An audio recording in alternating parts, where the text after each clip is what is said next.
Yeah. How you doing? All right. First down, second. The Honorable John Murphy. What's good? Bye.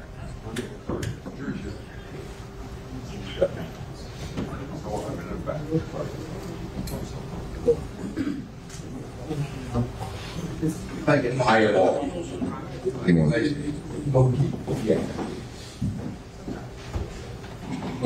Good morning, guys and gals.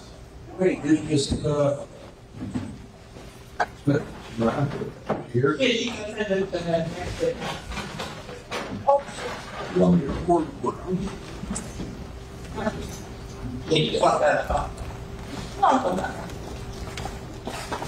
Weather conditions are perfect. Perfect. I don't know if I should give the court credit or Gary credit. Gary, not me.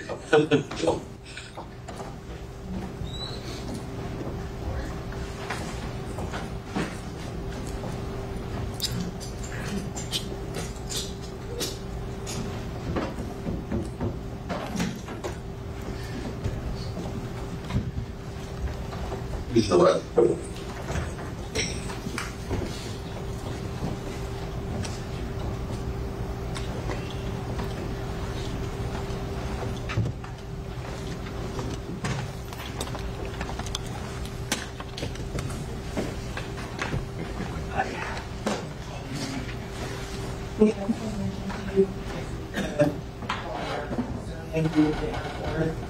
Are those videos? Do you have an objection to that?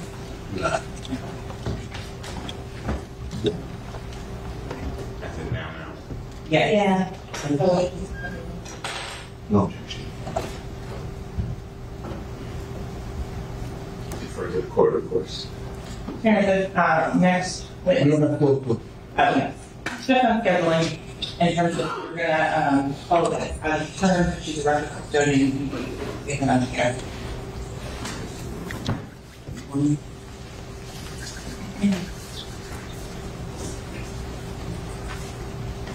Let me hear, ask Sergeant Williams.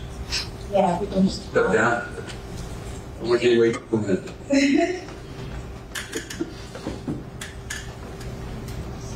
Nice way to saying get out. You should do that. Not too far though, not too far.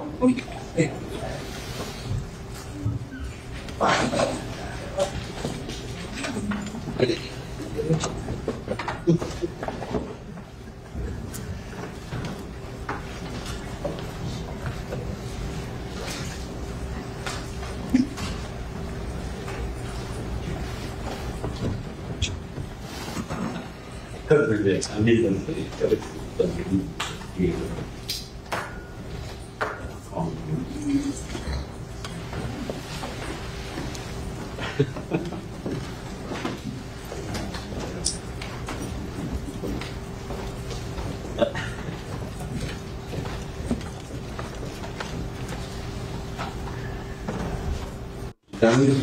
Present is the defendant, his counsel, the assistant state attorneys. I understand the lady yellow jury ready to proceed. Stay ready. Yes, ma'am. Spence. Yes, sir. And it was made clear to me a few minutes ago that the state's next witness is going to be called out of turn. There's no objection. Is that right? No objection, Your Honor. All right. So let's do that. Bring in the jury.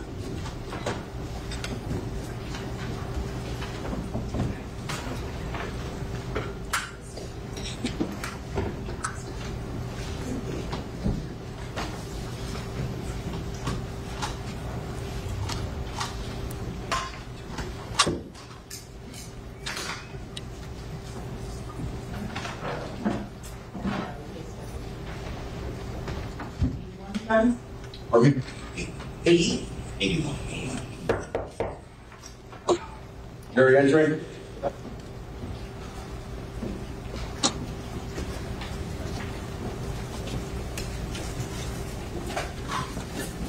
That bad.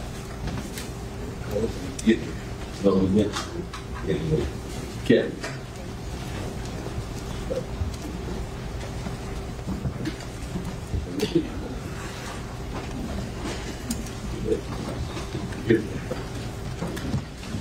Ladies and gentlemen, thank you. Please be seated. Let the record, once again, for the jury defendant, that's the court. Ladies and gentlemen, I trust you had a nice night, and we're ready to begin now. The state indicated that they wanted to call a witness out of turn. In fact, Sergeant Williams is here, but he's just waiting outside as a short witness. The state wanted to put on now out of turn. The defense indicated they had no objection to that. So we're going to call that witness first. Who is the witness? Sean Newman.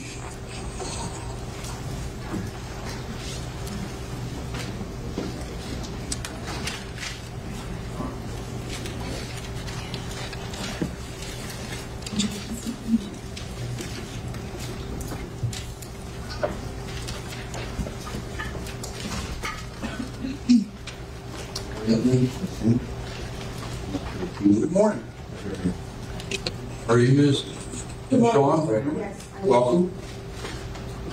What I'd like to do is remain standing, raise your right hand, and be sworn. Do you solemnly swear or affirm that testimony you give in this case shall be the truth, the whole truth, and nothing but the truth? I do. Please state your full legal name for the record. Sean Newman. Please spell the first and last name for the court report. First name is Tashaun. Last name Newaman. Thank you. Please have a seat.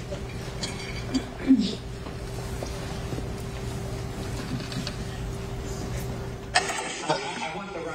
a microphone in front of you, just point straight up, and you can move it down. All right? Just down. You're all set? Yes, sir. Thank you, Counsel. You may proceed. Thank you, Your Honor. Good morning. Good morning. Can you state your name and where you're currently employed? My name is Tashaun Newman, and I work for the Florida Department of Transportation Turnpike Enterprise. Okay, and what is your role or your assignment currently? I am the account research manager. I oversee the department that does extensive research into accounts, as well as we fulfill public record requests. Okay, and prior to your position as an account research manager, what was your position? Financial investigator. And what were your duties as a financial investigator? A large portion of that position was fulfilling public records for law enforcement as well as for our legal department. Okay, and in this particular case, back on or about October of 2018, did you receive a subpoena, not specifically but the corporation, received a subpoena regarding video surveillance from October 26th of 2018? Yes, ma'am. And in the form of legal service, correct? Correct. Or subpoena or public record? Yes, ma'am. And did you fulfill that request? Yes, I do. And are video surveillance kept in the normal course of business by your department? Yes, they are. And are they essentially made at or near the time of the event, here specifically October 26th of 2018, and these being kept? Yes, ma'am. Your Honor, at this time, I will be showing defense counsel to mark the state while people have for identification purposes. May I approach the witness? Yes. And Ms. Newman, you have an opportunity prior to your testimony to review the USB. Yes, I do. And what is it? It's USB with various videos of the toll roads on the express lane. From October 26th of 2018? Yes, ma'am. Is it in the same or substantially the same condition as when you last reviewed it? Yes, it is. Any alterations or deletions that you can see? No, ma'am. Your Honor, at this time, state to view this evidence, state quadruple F, and state 81. Is there any objection? No, sir. Thank you. It'll be admitted. States quadruple F, Mark states 81. No request for public at this time, Your Honor. No further questions? Counsel, is there any cross-examination of this witness? I have nothing. Thank you. Madam, thank you very much. I step down. Thank you. Your excuse. Who's your next witness? We're back on with Sergeant Williams. We have Sergeant Williams to come in, please. Yes, sir.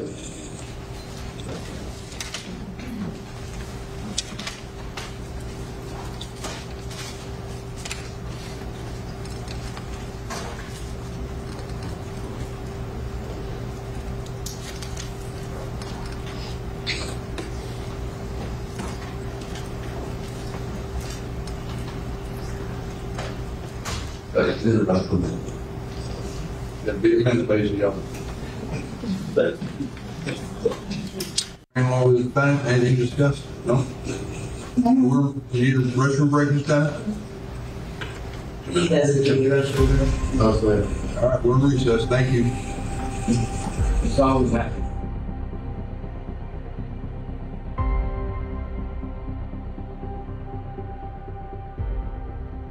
We all ready to proceed? Yes. All right, raise your hand.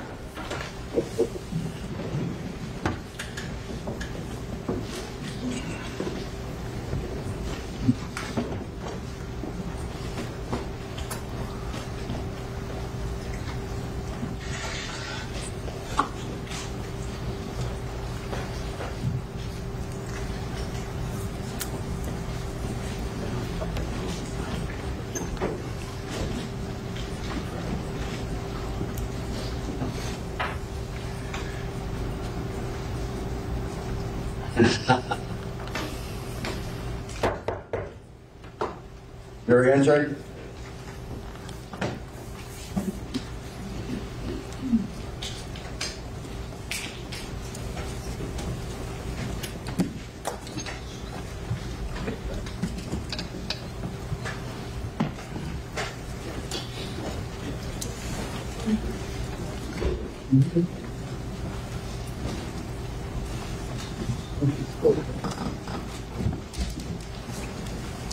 Ladies and gentlemen, thank you. Please be seated. Let the record once again reflect the presence of our defendant, Mr. Devins, City Council, the Assistant State Attorney, ladies and gentlemen, jury, and our witness, Christopher Williams, Sergeant Williams, the names on the stand.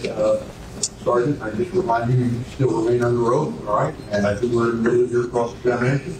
Yes, I have to be more with Sergeant with you. Thank you. Okay. Further questions? All right. Is there any redirect? Yes, sir. Good morning, Sergeant. How are you? Good morning, Ms. President. So with regards to the autopsy photos and things that you reviewed, how were you able to get the approximate shoulder width of Mr. Thomas? So the medical examiner's office, they use a scale that it's a big ruler that goes the length of the autopsy table where the decedent is lying. Okay. In terms of that, so you got that 2 feet 6 inches from approximately? Approximately. Okay. In terms of, counsel asked you with regards to the multiple times as to how did you rule out that someone was outside the car? Why? Why did you do that? And that was explained in them also multiple times. It's the blood that was on the headliner, the lack of blood in the passenger side rear seat, and the GSR that was inside the vehicle. Okay. With regards to ejection pattern testing that counsel asked you about, if you're going to do an ejection pattern, what would you have to do? You'd have to have the firearm, and you'd have to have the ammunition to conduct that test. And in terms of the time frame on the casings, is it important to find them immediately after? It would be very important to find them immediately after. So a month delay in finding them. Could you do ejection pattern testing if it's a month later? You can, well, if you have the firearm, you can do ejection pattern testing. How it would apply to on the side of the road, you would have to do that on the side of the road with that firearm.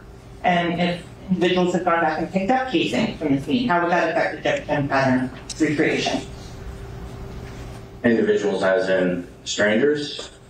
Or people that were friends with the defendant. They went back to the side of the road. Objection, Your Honor. If individuals went and picked up casings, not knowing they were involved. Objection. There's no evidence. As that question's overruled, the objection's overruled. So if they were picked up, it could alter it, but at the end of the day, it still needs to be measured. So in terms of the shots that are in this vehicle, how can you tell the approximate distance that the shots were fired from?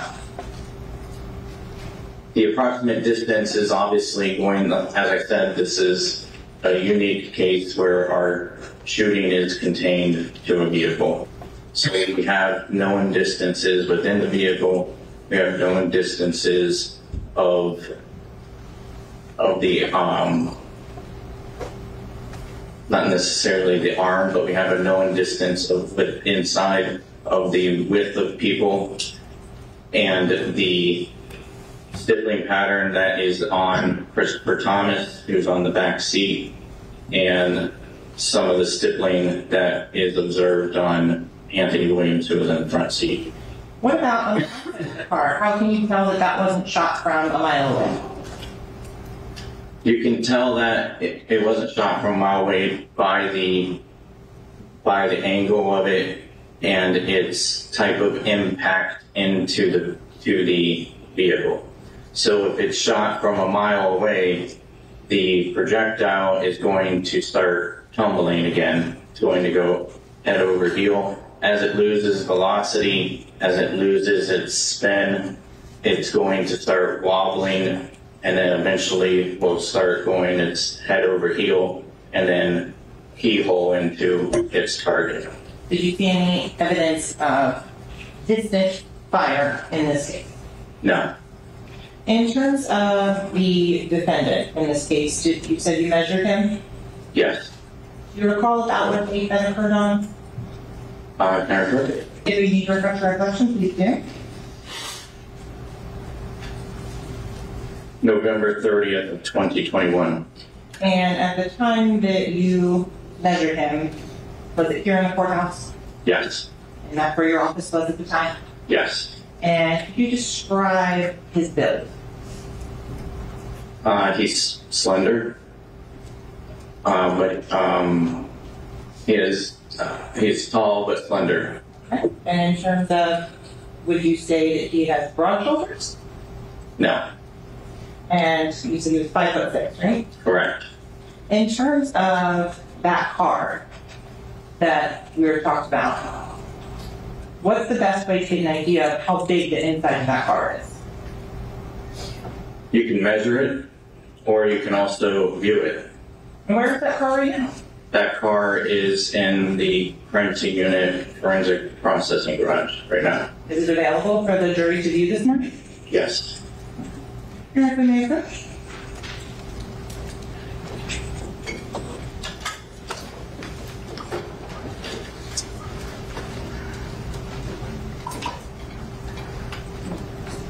Thank you, sir. Thank you. Madam City, who's next witness? Ladies and gentlemen, the recess, discuss the case, don't form any opinion about the case, don't allow anyone to investigate the presence of further no research.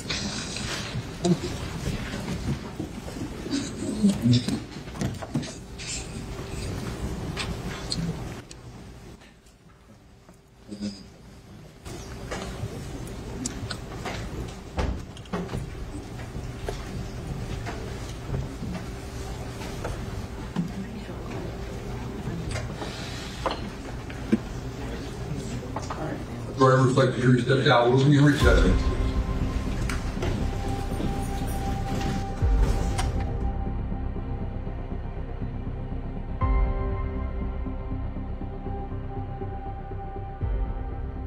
I was found about 40 feet away from the point of view. Impossible. I think when you were pushed over under it, pushed it out and I managed to get out. Kick saved my life. Probably felt it better. I heard else was like, oh, but no. What's this for me?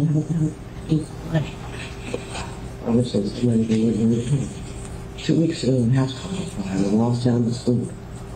It went through the 1.3. Woke everybody up and hooked everybody up safely, take it one way out. I think that's amazing, but how it goes, right? Yeah, I think so. Come on, man.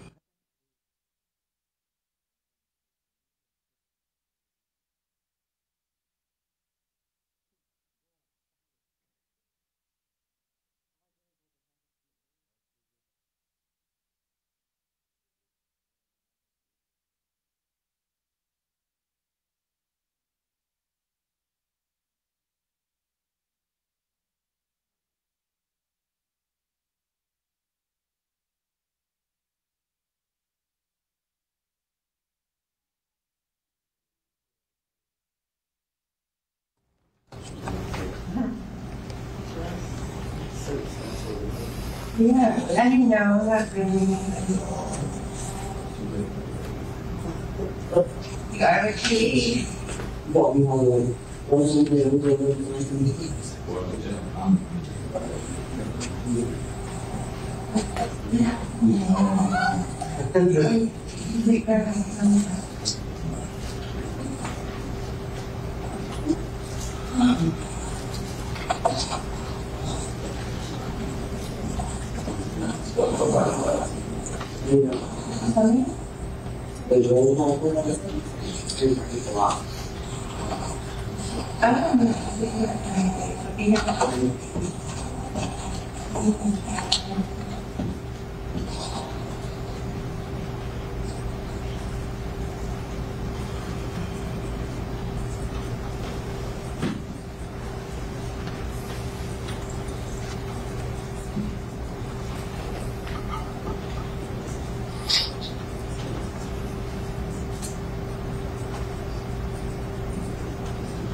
You all set, Vince?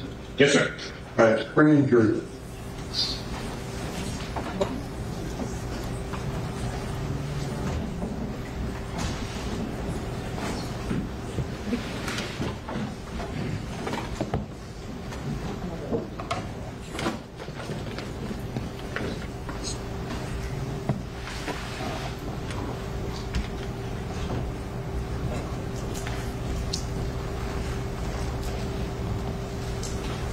How you doing, gang?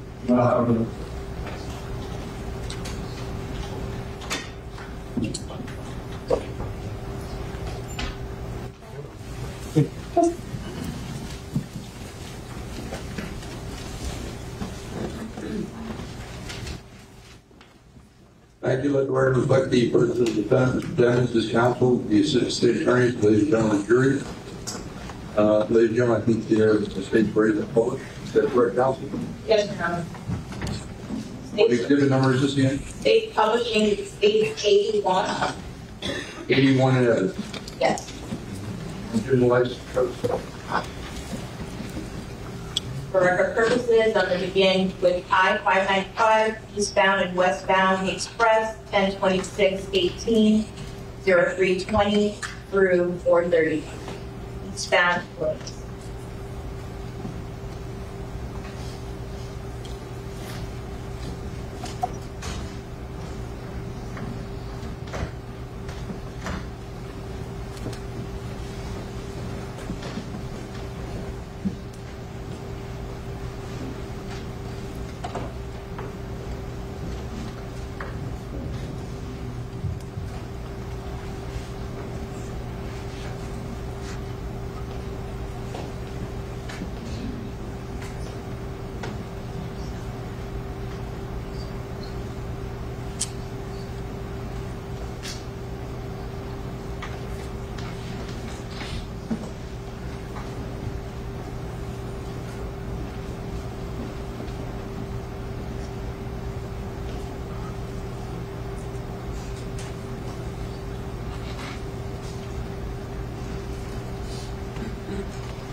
For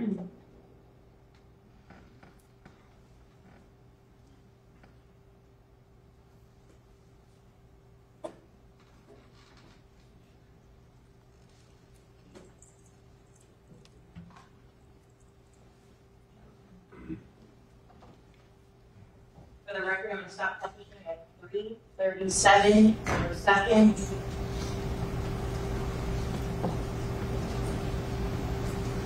And now publish I-75, Miramar northbound, 1026, 320 through 335, beginning at 3:37 a.m.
Publishing at 34981. That's the end of 381.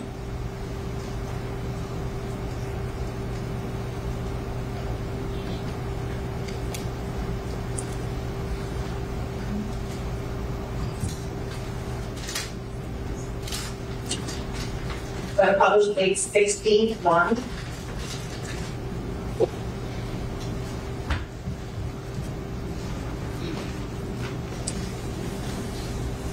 Can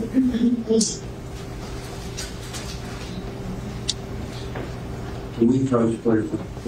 Sure, hold on. Yep.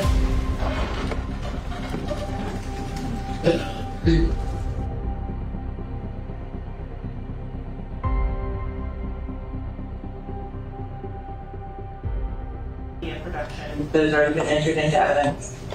The extraction would be the next thing. The publishing would be the 300 photos that we had pulled out to show the defendant's phone. Let me see what's on it. Sure. And I think we already did some of these, but I'll start from the.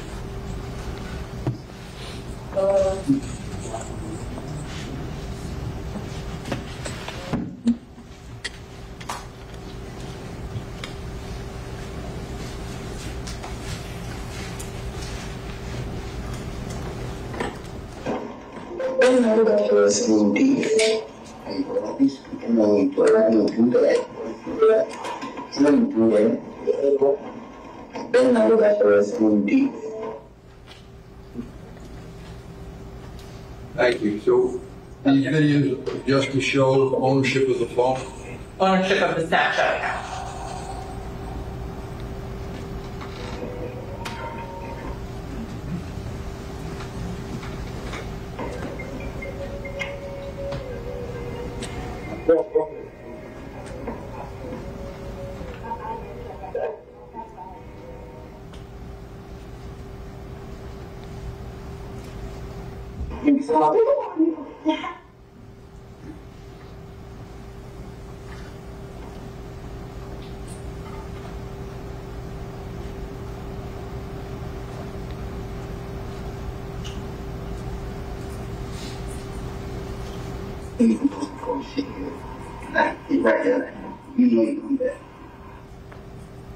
That was the video we previously edited, Judge.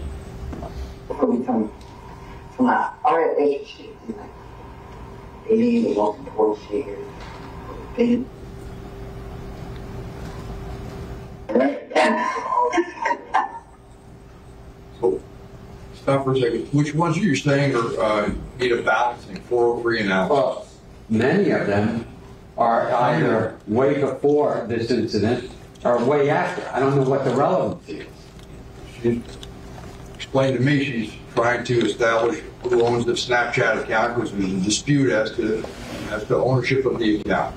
That's the way I understand it. Is that correct, madam? Yes, right. Could we just see that last video again? This one? That's highlighted?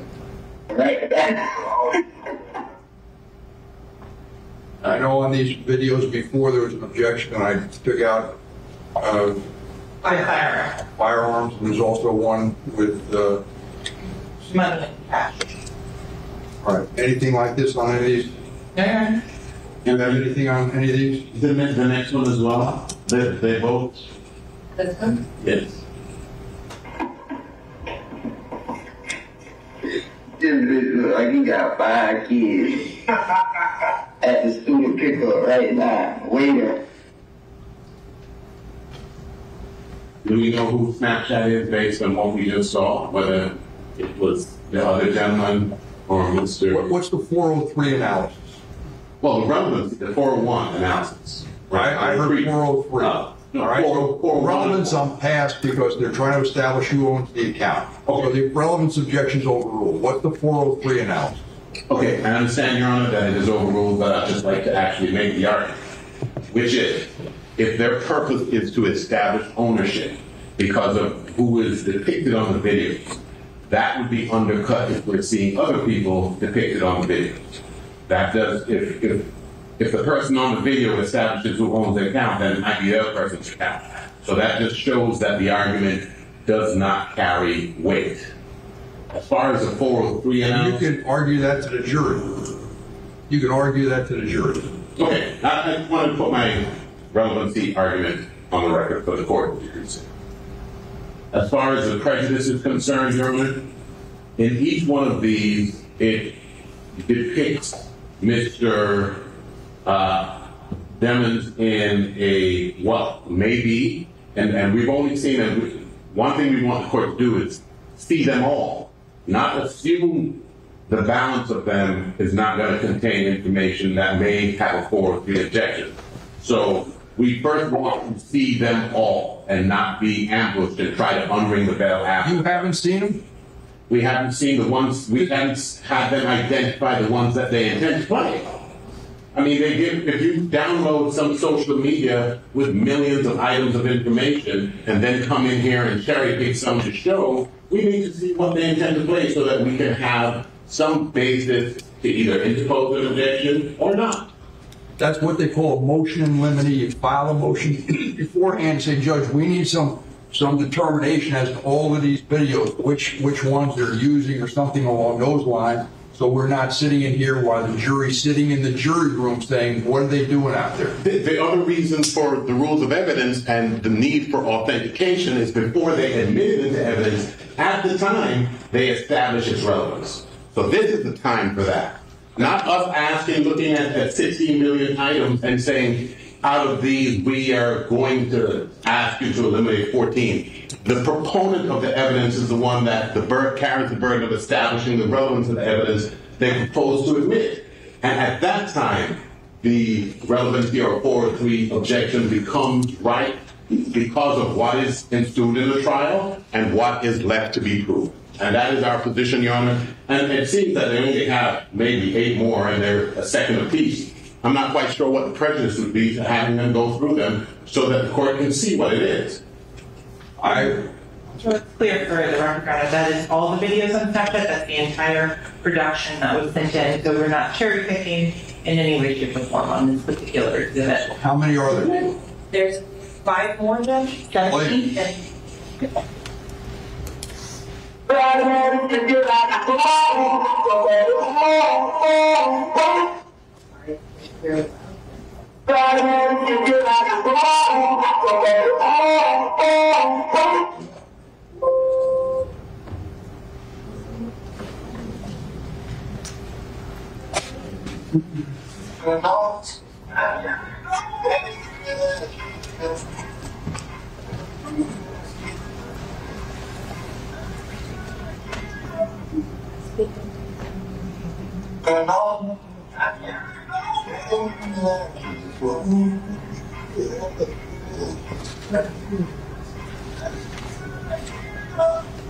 Can you go back to the one before that for a second? No, we're just going to go through it. We're going through all of it. Okay. Let's get it done.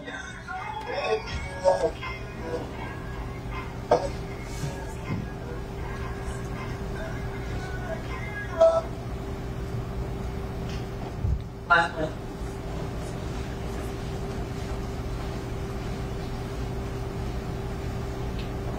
That's it, really. Thank you. So the one that we would have an objection to primarily is the one that they have three versions of towards the end with music lyrics in the background saying that end will kill you. That we think is objectionable. It's not his voice, it's a song in the background.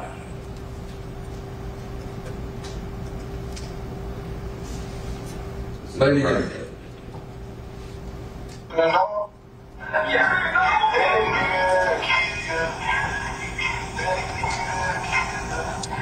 Thank you. What's the position state? That is sent to one of the witnesses, and that it is a threat to them, and also an admission to the incident we have here today. So I'm going to cross-reference just a moment with. What's the date on it?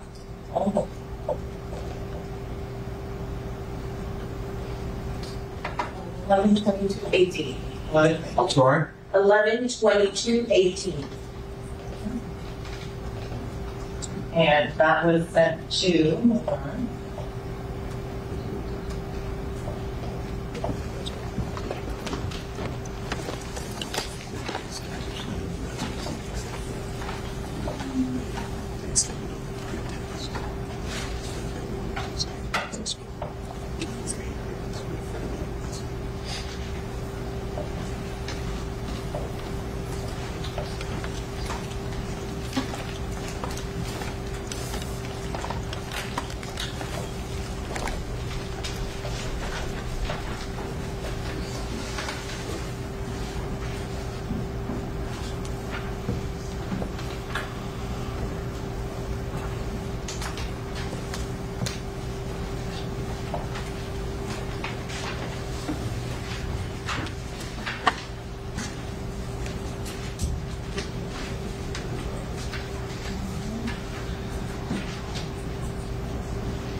Sent to two different individuals that then are responses that are showing on the screen now, Your Honor.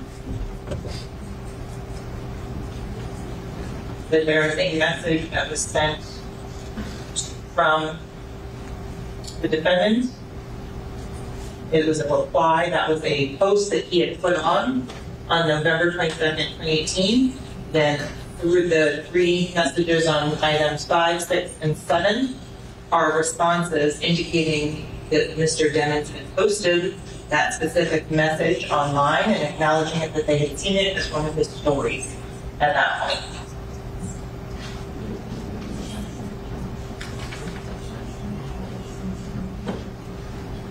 Your Honor, the state just represented initially that they were putting on this evidence to establish the owner of the phone.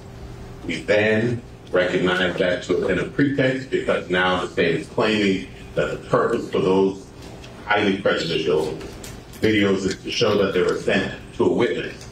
When asked to prove that, the state is demonstrating that it was posted online and somebody responded to it, which is not what the state said. Doesn't show it's being sent to a witness, and it's not for the purpose of establishing his phone. That is his phone, and it contains lyrics that are prejudicial, and we object on 4 or 3 grounds. Judge, we can always play it without the sound if that's what the defense is concerned on, and it still shows that it is his.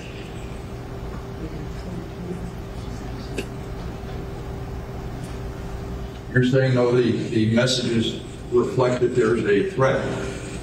It does, Your Honor, and I think that is relevant, and based on the time frame of when it was posted after the homicides, that it is something that should go before the jury. But Your Honor, if Your Honor is going to make the balancing call on that with regards to if the audio portion is considered too inflammatory, the video portion can be played without any audio. So what do you need the Snapchat account for?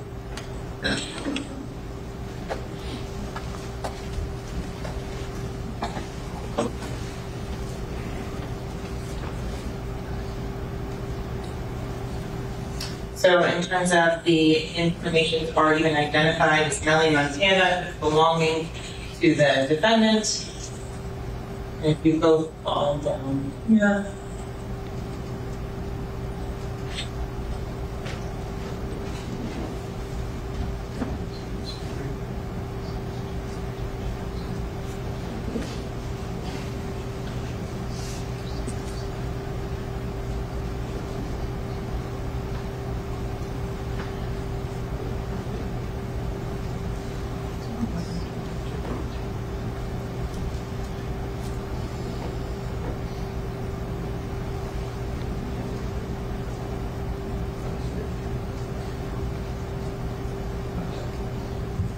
This particular message, which is authored by the defendant, sent to Ms. Hamilton, saying that the individual known as Fort, also known as Portland, staged in the phone, which is this co-defendant, Portland Henry, says that he saved the life of Mr. Demmons, and he's coming everywhere with him because if the crackers come grab him,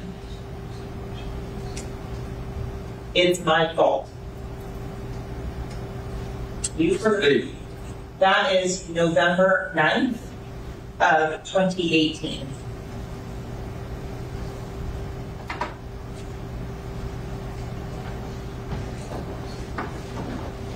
In addition, Your Honor, so here's the entire text of it.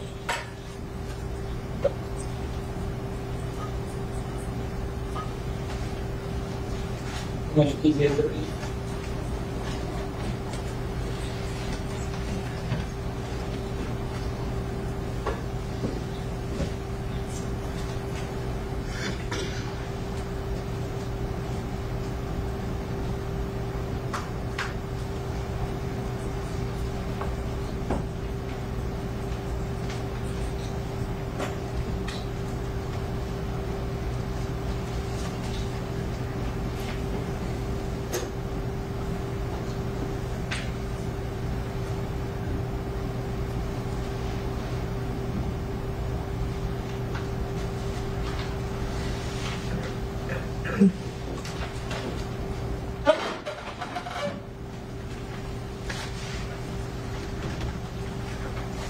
In addition, Your Honor, the name, Melly, Montana.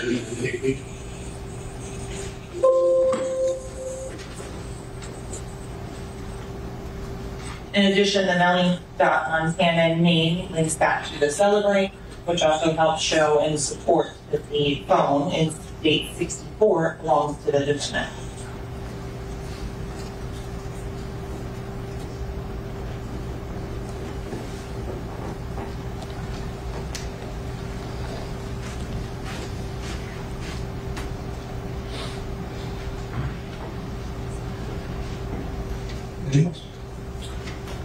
With respect to the statement itself coming in, our position would be that there is no contextual reference of what it refers to. These people have known each other for a long time. Outside of that, if that is what they're using as the predicate for needing the Facebook account in evidence, and the court deems it to be relevant, the state has offered to play it without prejudicial audio, and we think that would be an acceptable compliment. Thank you. Anything else contained in the Snapchat that has that you're alleging as threats against witnesses? Because I haven't heard anything about a threat to. No other threats. Pardon me? No other of those. No. All right. So regarding what counsel is objecting to, the audio portion of those 3 Snapchats, I agree with it. 403 analysis, take it out. So how long did these run? Those would take about 10 minutes, and then the state would be intending to publish the 300 photos that we previously identified and showed you. Count those 300 photos. Yes, they were the ones that we previously shown. And so in terms of, to make it clear which ones are published for the record, we can put this in to explain the thumbnails and then identify them as by the image number on that, as opposed to putting the entire file name for each image in. These are the instructions from State 64 with his cell phone. research. And this is for the purpose of establishing that. His phone. These are the ones that we okay. You can have those if you want to look at them. The actual photos themselves, you have those. Well, I told you before.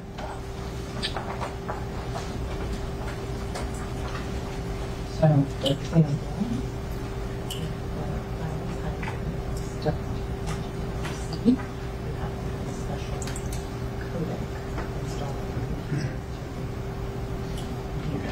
These are those, right? Yes, there's sure.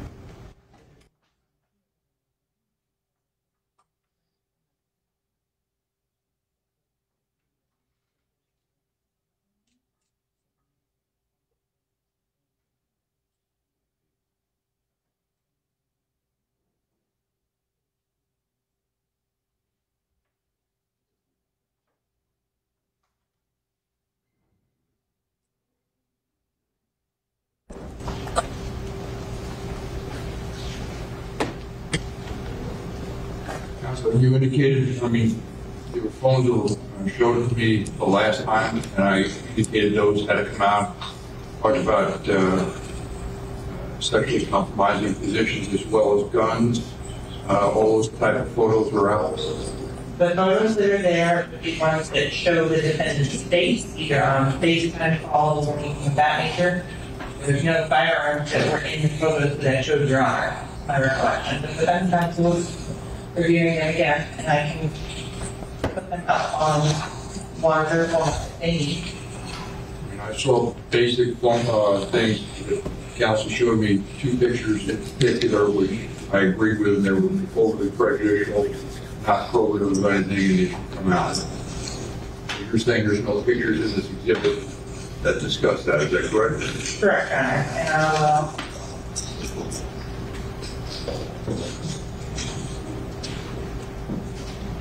verify again.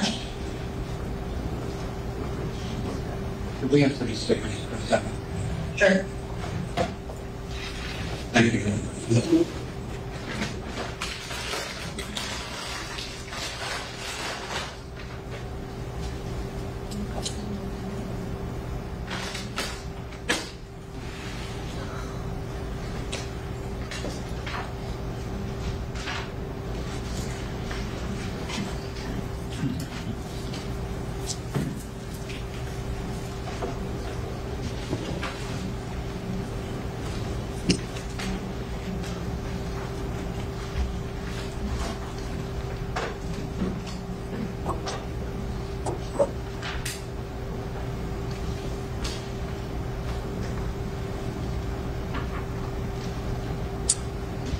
We're recessed.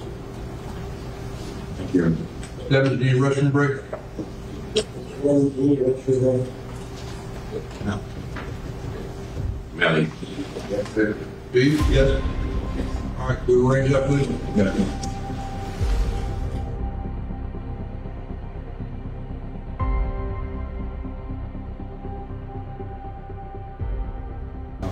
Has any objection? I thought they had no objection to removing those. There's objections removing the firearms, that some of those were left in there, they were inadvertent on there. There's two that just wasn't clear that that's what it was until the counsel pointed it out.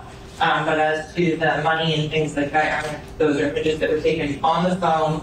Sometimes there's 5, 6, 7, 8 shots of that particular outfit or whatever the issue may be on that, which shows that the individual has all of the photos, that it's not just the one that's posted to social media. So it's important to show that there are multiple tapes to get the best one that's later posted to the social media websites. Thank you. What's the objection regarding the money shot? It's not relevant. For the same 403 grounds that the court introduced the subject of money earlier, which is to the extent that it might be off, I'm not quite sure what the court's thinking is, but to the extent that it might be off-putting to see somebody flaunting their means, we think it's unnecessary. Plus, there's an unnecessary, as far as the 403 balance is concerned, the court, if the state's purpose is to establish the ownership of the phone and they're putting in 300 photos, if we take out 20 photos of marginal relevance and potential prejudice, I think the 403 balance clearly weighs in favor of exclusion. It's cumulative, and it's also cumulative and unnecessary. And what the court has in hand and is handed back are the hard copies. The reason why we're taking so much time and over there with the state is because there are some digital images that the state was unable to print, and as among those, there are fewer that we seek to exclude, but they would be for the same reason. And the state would have to, at some point, go and take those out of the digital image, which would be removing it's either money or guns. And I think that's it. You're saying that the pictures related to the money are important because why? Showing who is using the phone. There are multiple images of the defendant that be taking 30 and 40 photos on one day, but only one is posted to social media. This is to be able to make an argument later on to the ladies and gentlemen as a jury that this is the person who had that phone, who's using that phone, because there's only one, the best image that's selected, that's put on social media. Also suggesting to me that there in that array of photographs there, that the total photographs with cash is 20 or so approximately, responding funds, and more than enough to establish the point that you're trying to establish. So in addition to that, there's been no testimony that it's legal money. In terms of that, there is movie and prop money that's referenced in other places in the phone. For example, there are notes in the phone in which the defendant has a list, wish list of things where he says he needs fake money to do a video shoot on that. So I don't think there's any undue prejudice on that, saying that there's any sort of financial needs. Hey, anything else? No. I don't think it's necessary, so it's sustained objection.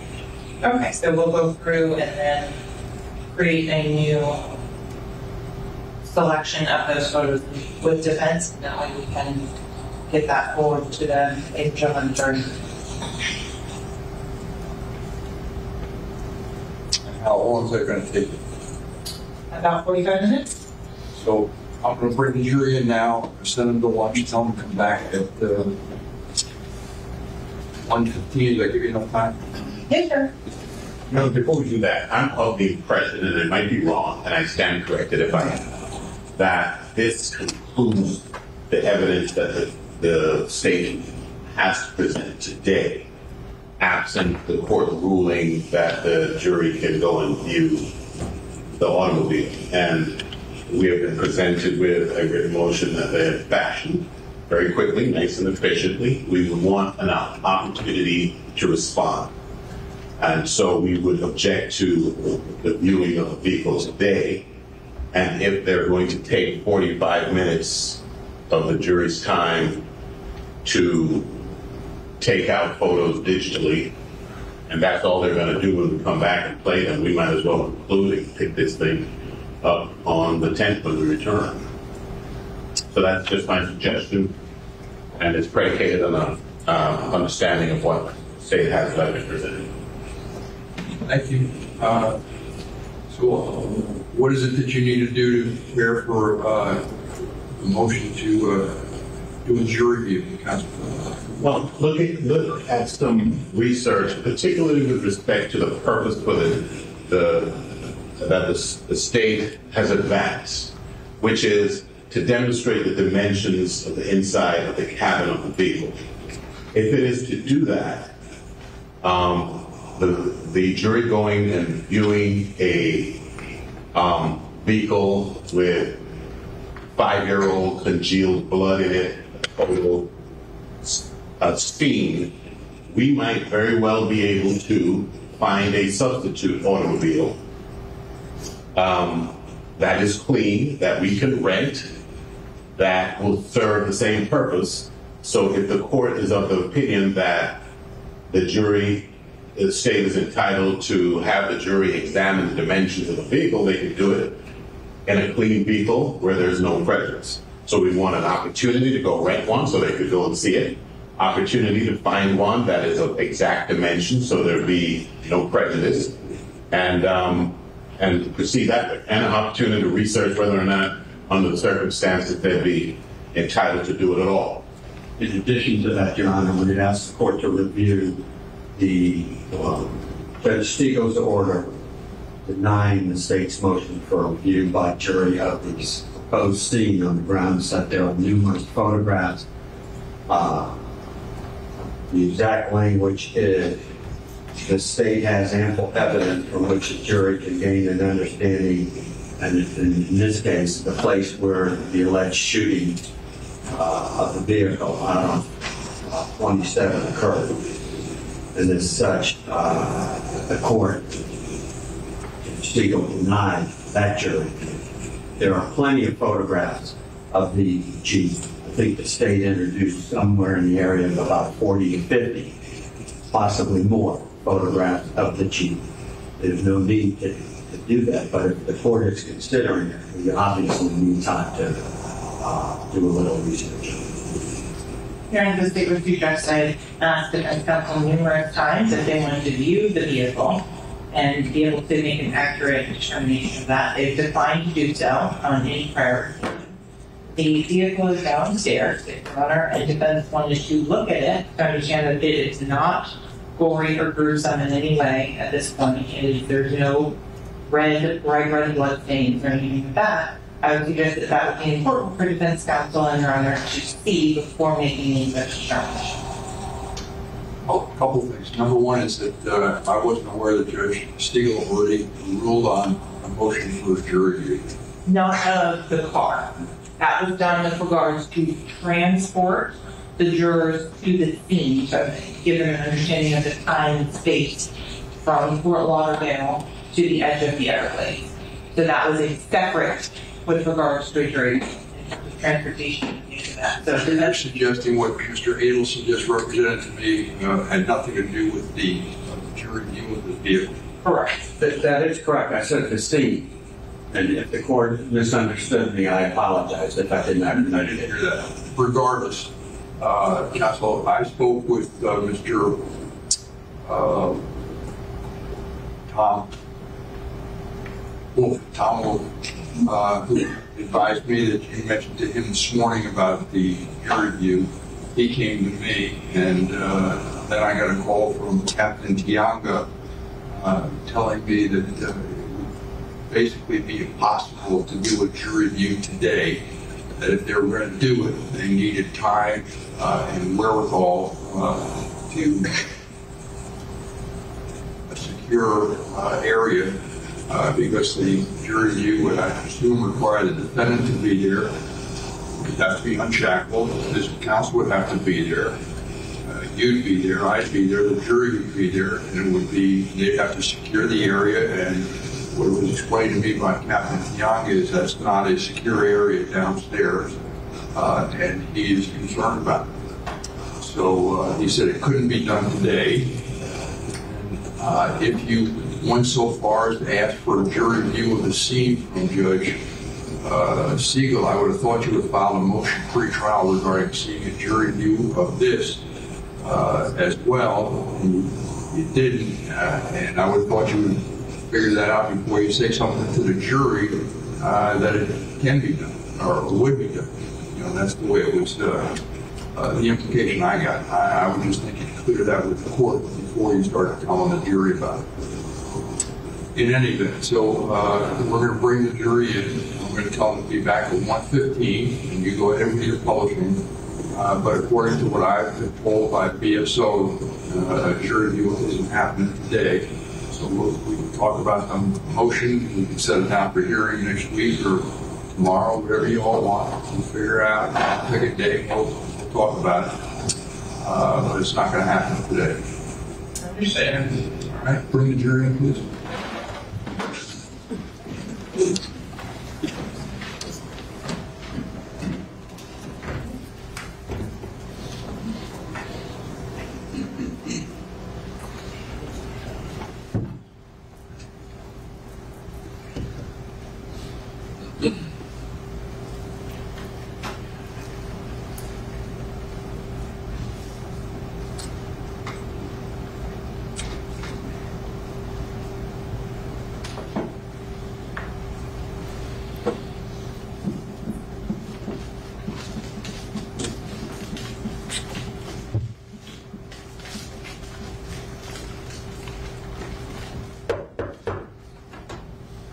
Jury entered.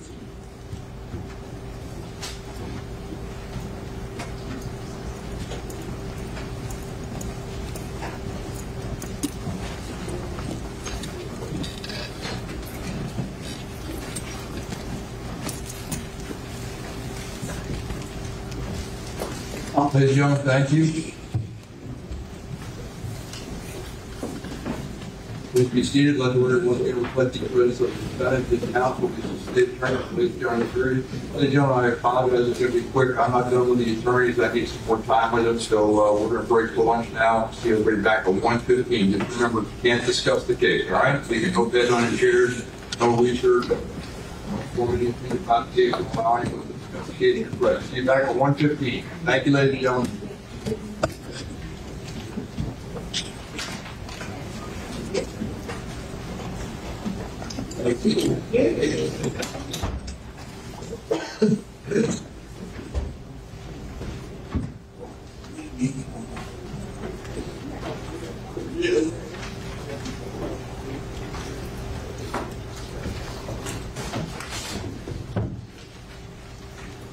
Anything to discuss at this time, Counsel? Yes, Lieutenant Counsel to remain so we can go over our own images so there's no issue. All right. Yes, sir. That's all that. Thank you. Thank you. See you back at 1:15. Have a good morning.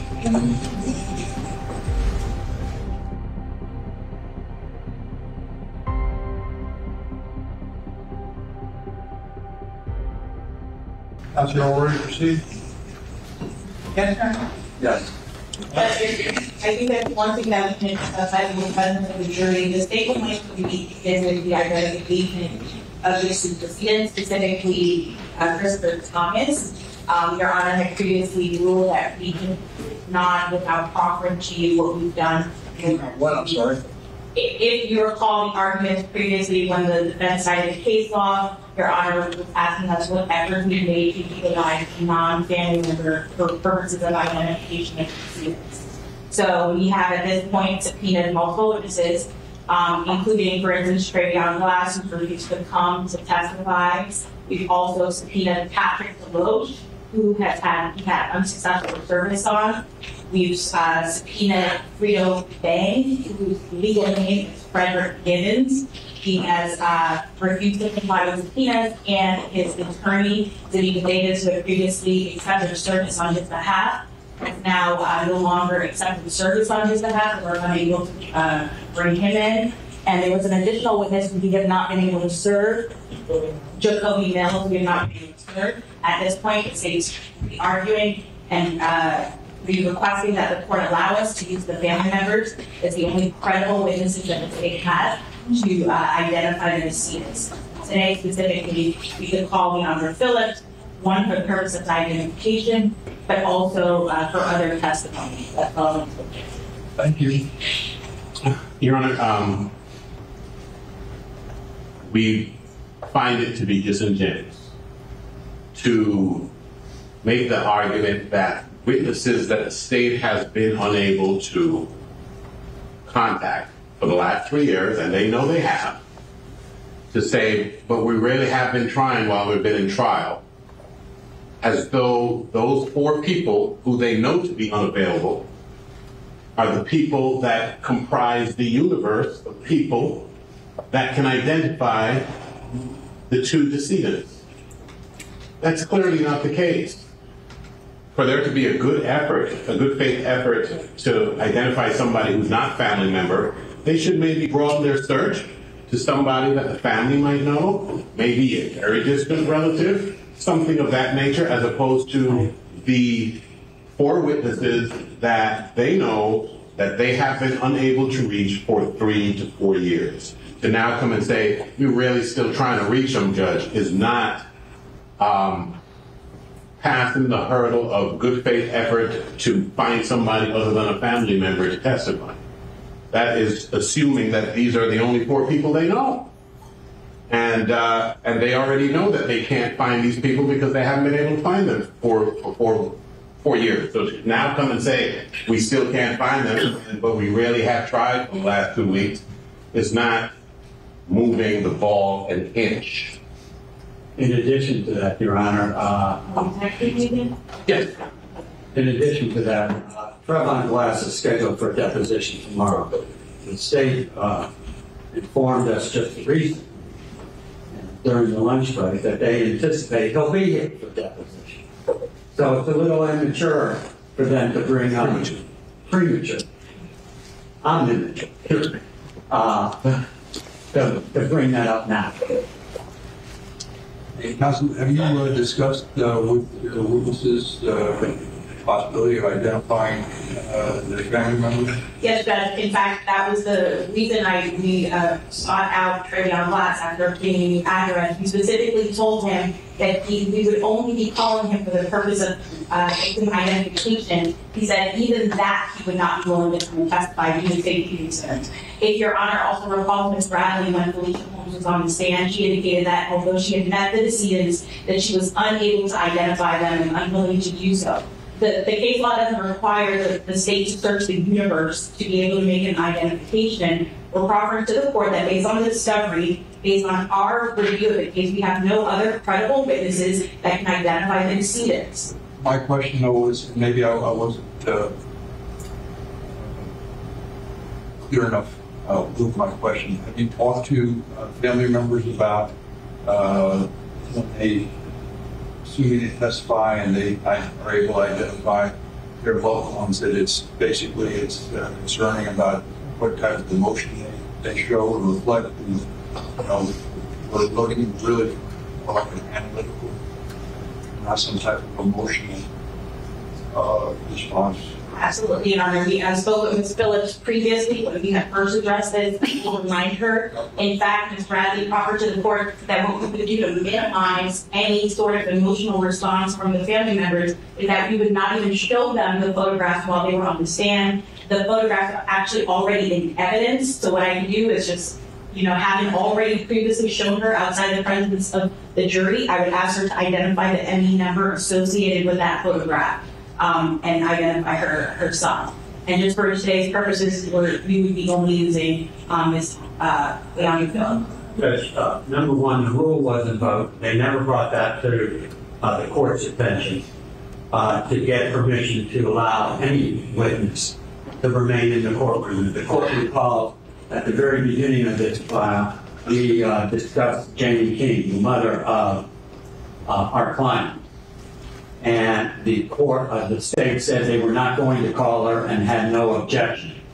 But we brought it to the court's attention immediately because we wanted permission of the court because she was listed as a state witness at one period of time. Now, I know they weren't going to call her because they gave us a Brady motion response indicating that she was under criminal investigation, which would indicate that she would invoke her Fifth Amendment privilege concerning this man, or any man. But we did bring it to the court's attention because of the rule, and now to hear that a witness has been sitting in this trial from day one, apparently. As you think that's going to create the witness to fashion her testimony I don't know, in such a way? I don't know. I'm not Under deposition, I think. Yes, we did take her deposition, but not on legal ID. and nothing, I don't know what else they're going to try. Judge, in her deposition, she identifies that one of the and her son. Further, Judge, as your Honor is aware, Marcy's law allows the next of kin to remain in the courtroom during the proceedings. Thank you. Yes. Kind of.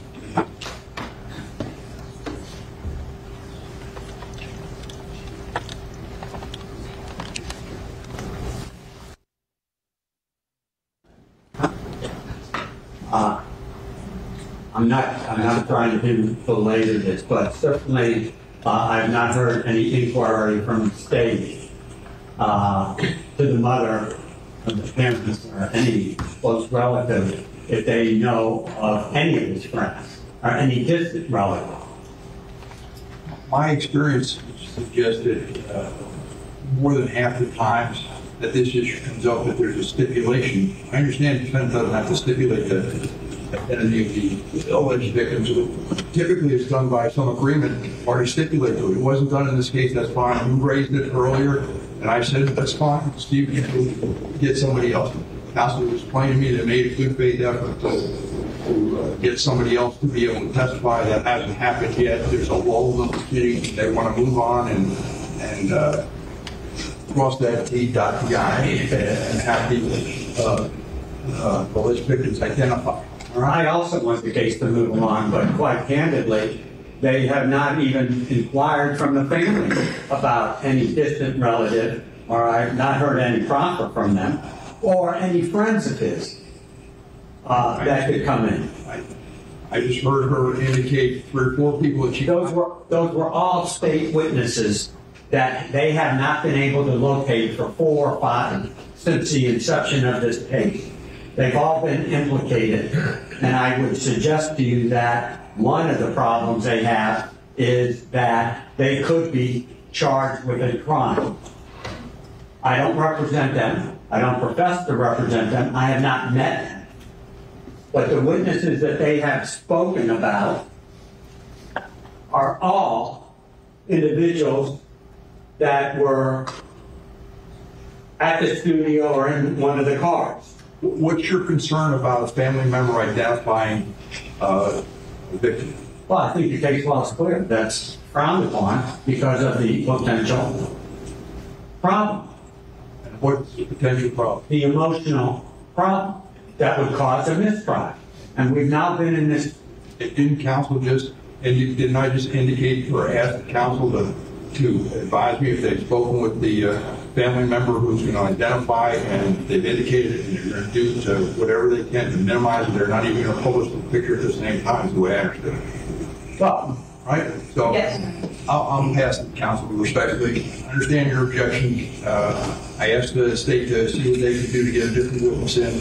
Apparent to me that they've tried, they're unsuccessful in that area. You think greater efforts need to be done, but we'll let the family member again identify or indicate to the family that they're not to have any outbursts of emotion or anything like that. And just we're going to move forward. Understanding. The other component of the emotional and sympathy factor of the relative testifying is the juror hearing the voice and seeing the family member and thinking and developing a sympathy and maybe feeling like they owe them.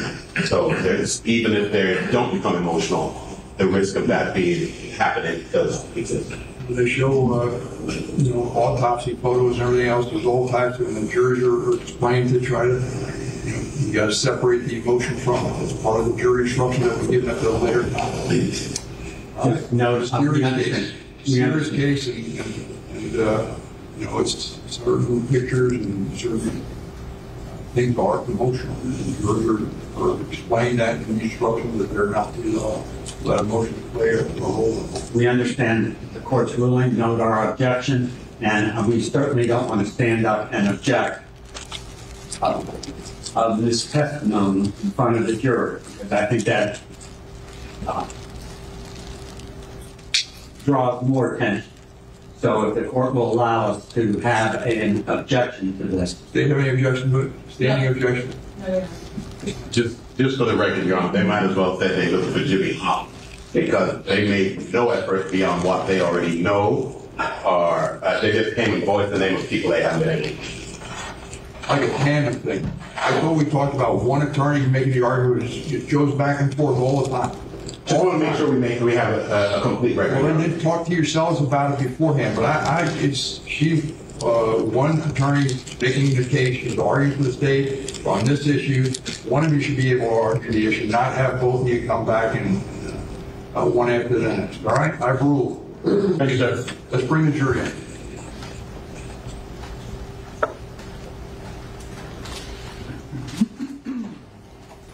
Ladies and gentlemen, thank you. Trust you had a nice lunch. As the record reflects the presence of our jury, the defendant, the counsel, the state attorney. Your Honor, we were going to call a witness. At this time, we are Phillips, please.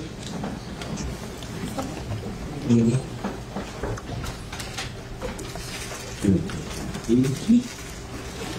Phillips, your office line up here, please. When you get to that chair, what I'd like to do is remain standing. Raise your right hand and be sworn. Solemnly swear or affirm the testimony you shall give in this case shall be the truth, the whole truth, and nothing but the truth. Yes, sir. Please state your legal name for the record. Please spell your first and last name for the court order. Leonberg, Phillips, Phillips. Thank you. Please have a seat.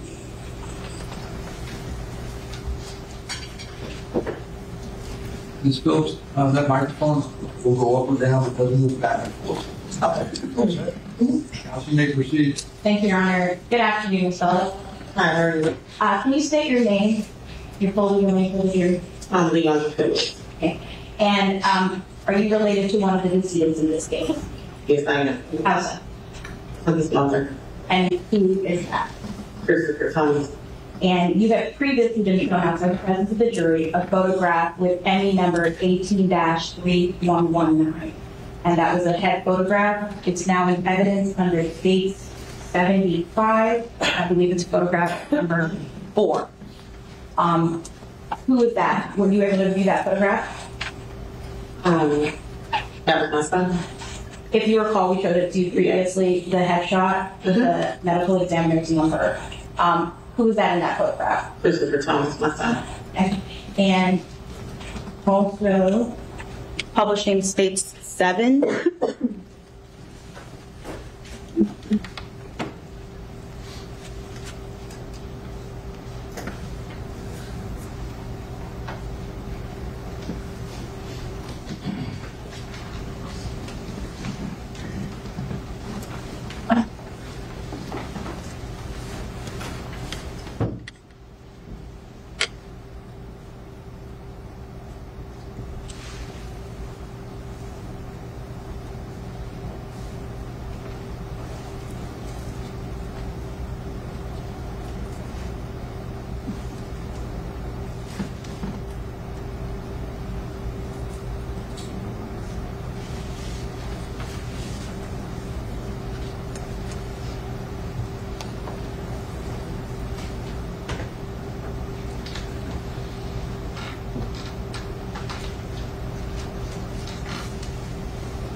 Closet 21915. Ms. Phillips, did you see who entered into the occupants who entered into that gray Jeep? Mm-hmm. And is that a yes? Yes. Do you recognize where your son entered that gray Jeep? Yes. Which seat, if you can identify for the jury? He got in the back seat on the right hand side. Did you recognize the individual that got into the back seat on the left side, the rear driver's side? Yes. And who was that individual? Jamell. And Jamell, is that the defendant, Jamell Demons? Yes, ma'am. And do you know him by another name? Melly. And do you see Melly Jamell Demons in the court? Yes, ma'am. And do you identify him by an article of clothing and where he's sitting in the courtroom? He's sitting over there. He has a tuxedo. Or I think it is. Okay. Your Honor, let the record reflect the identification of the defendant by this witness. Record shall still reflect any identification of the defendant.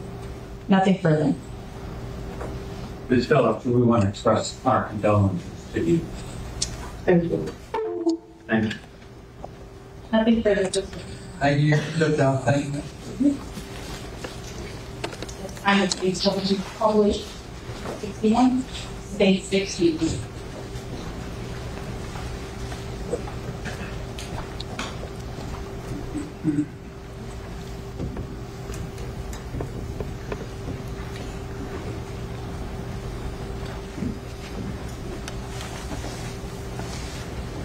Can we approach?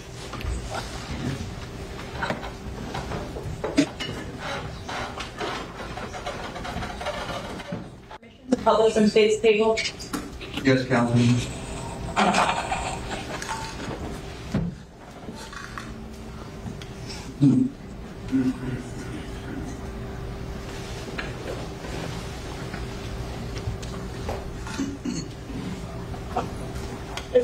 Sorry. One moment. Go ahead, approach.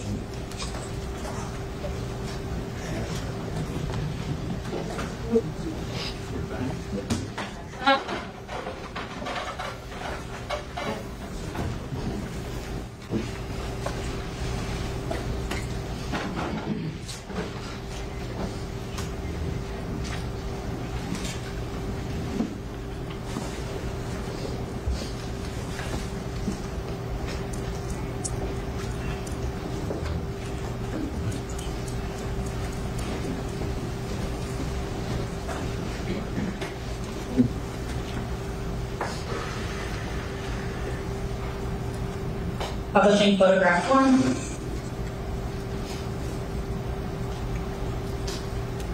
Photograph 2. Publishing video 1. He didn't do that. Ben I saw the same people. Publishing video 2.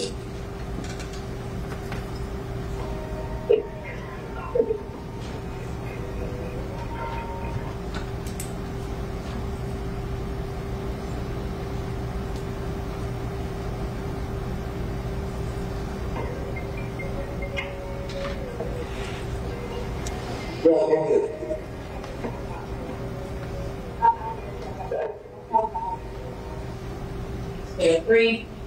Publishing video 4.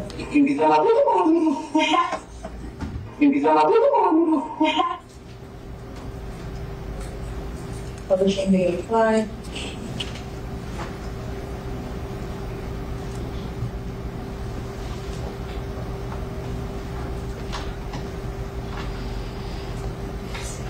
Publishing video 6. Right here, you know you come back. Publishing video 7. Come on. All right, it's just maybe the most important shit.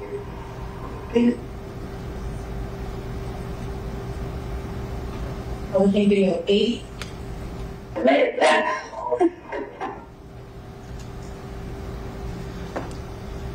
Publishing video 9. This look like you got 5 kids at the student pickup right now, waiting. Publishing video 10.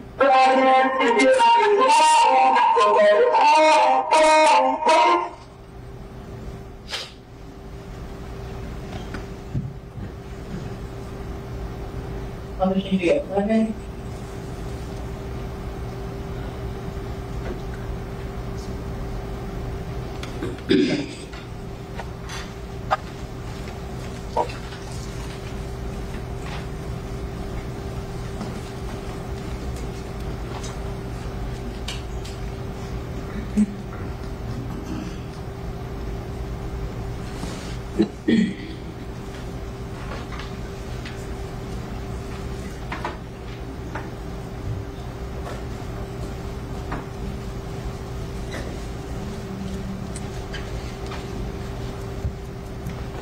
Publishing 12.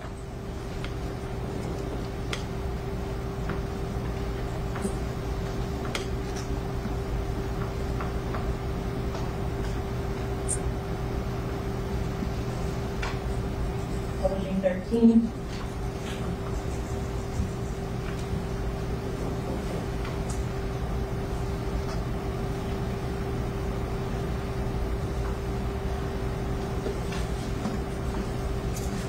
Publishing video 14.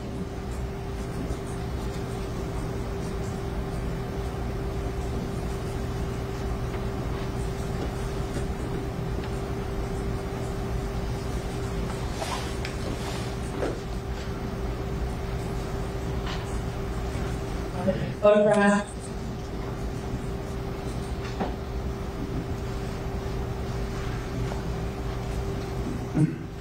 Another photograph.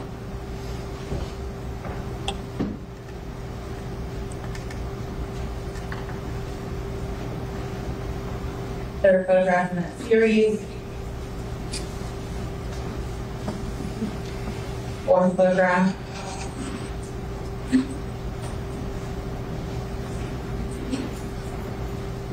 Fifth photograph.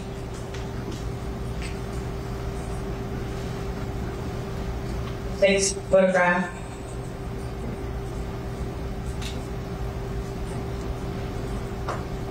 Seventh photograph.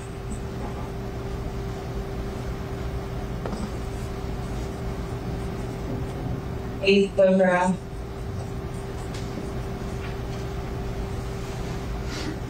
Ninth photograph.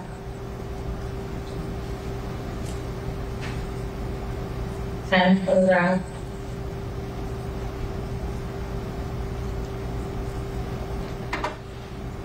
11th photograph. 12th photograph.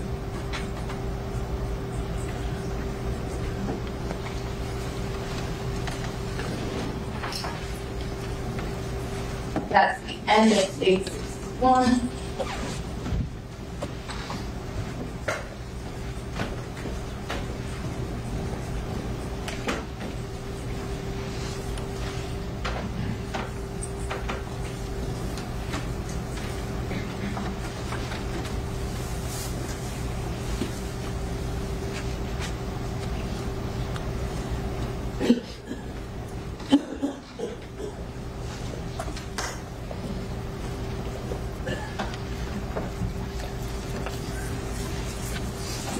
Just publishing now from State 64, the previously shown photographs to Defense Counsel. Photo 1. Oh, I'm sorry. State 64.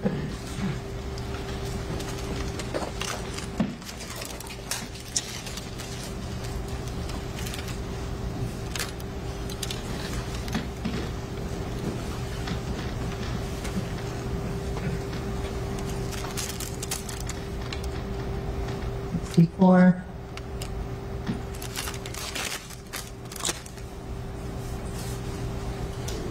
photograph 2,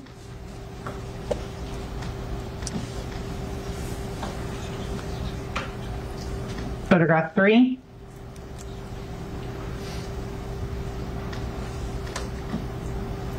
photograph 4,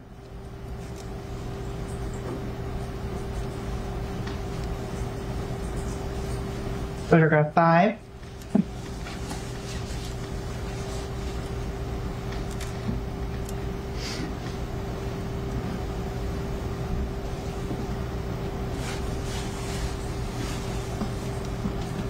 six,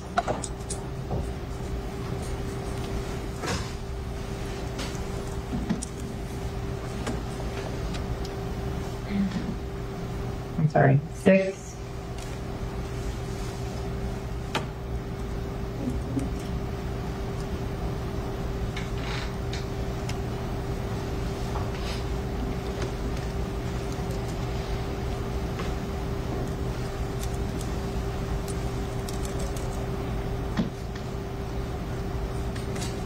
7,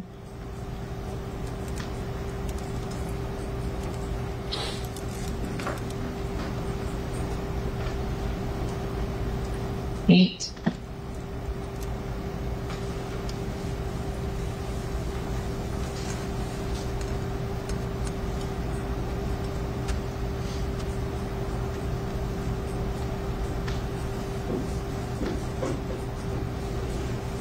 Nine.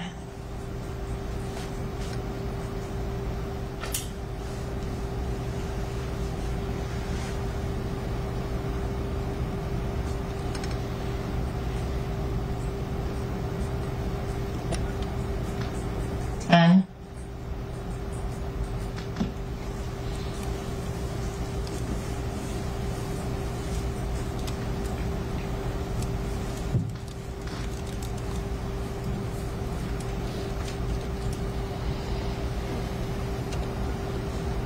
11.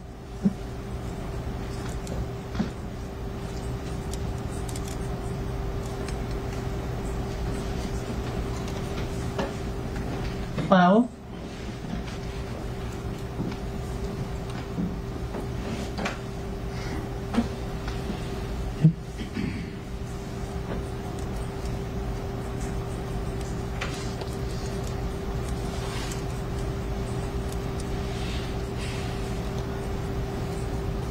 13.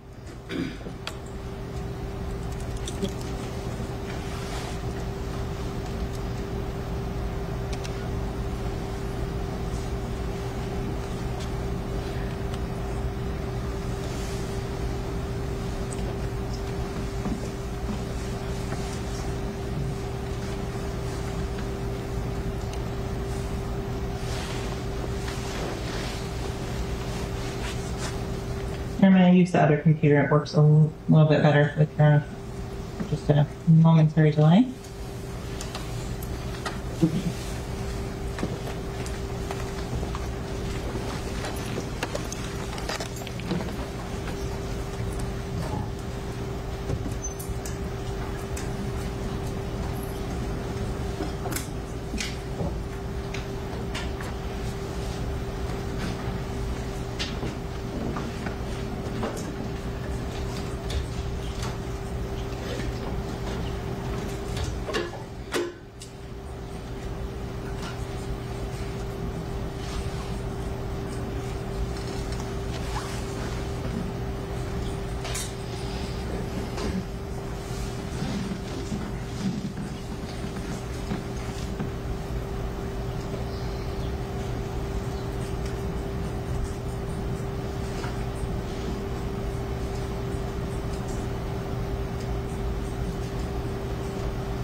Fifteen.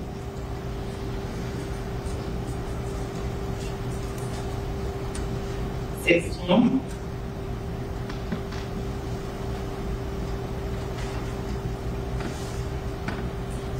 17.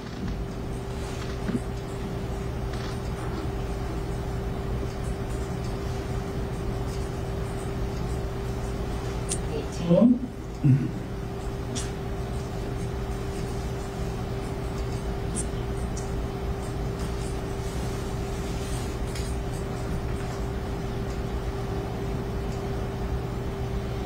19.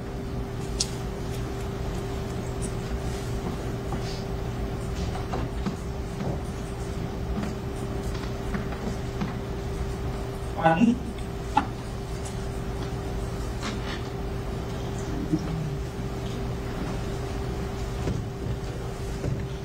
21.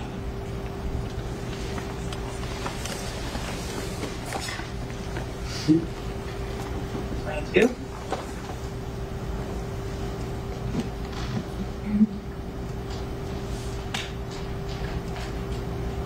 23.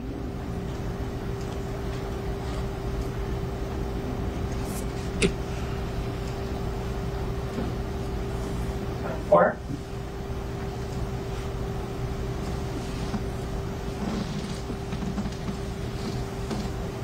25.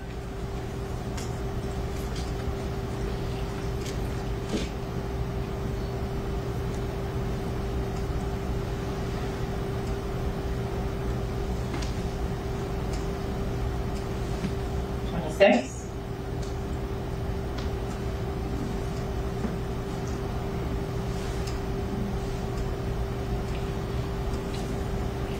37.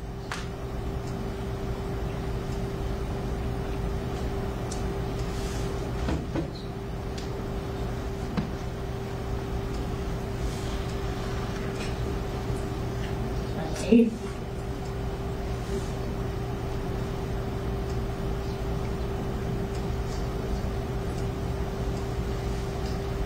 29.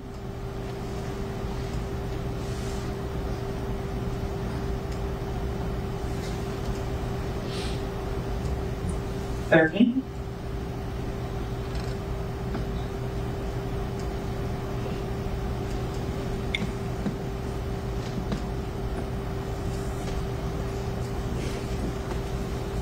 31.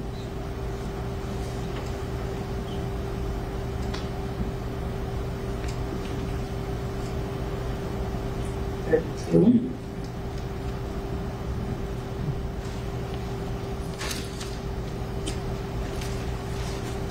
33.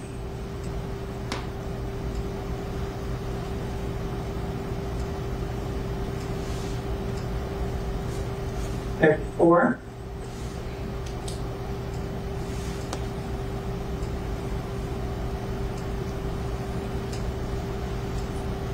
35.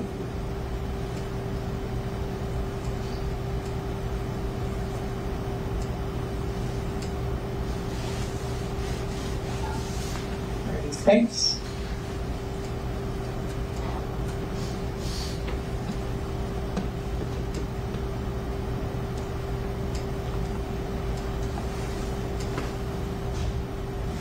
37.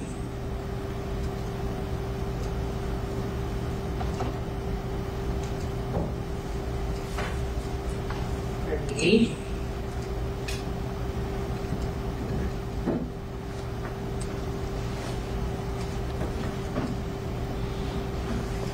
39.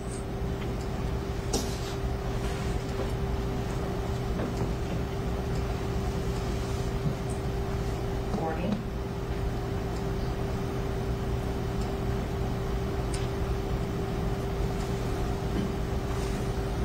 41.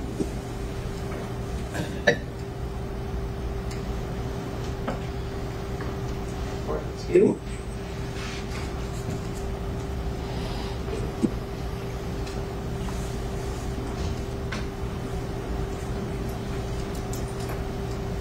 23.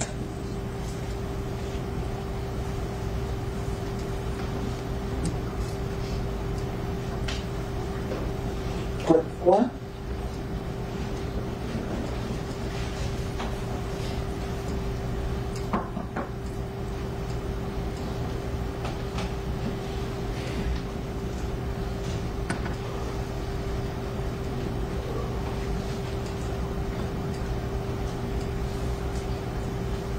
45.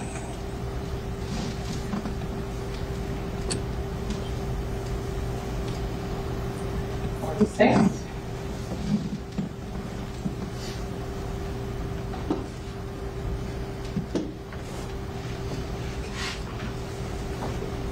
47.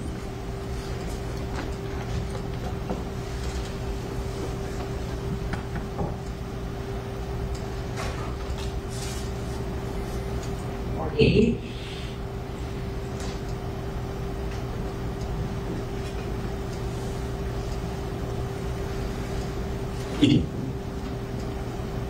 49.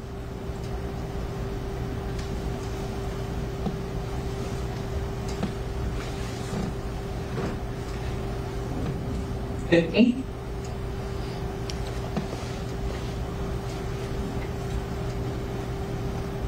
51.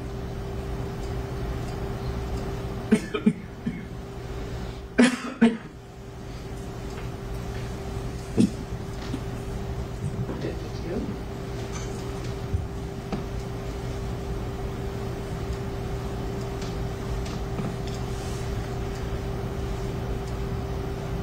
53.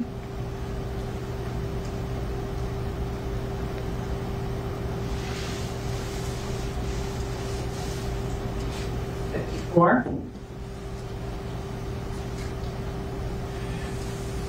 55.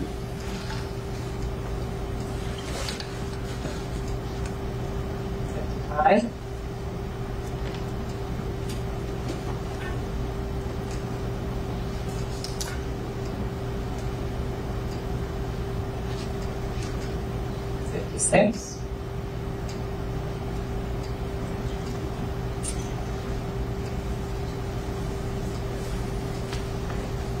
57.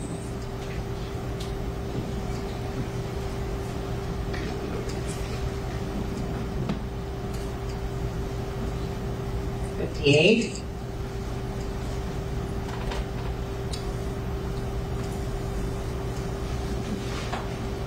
59.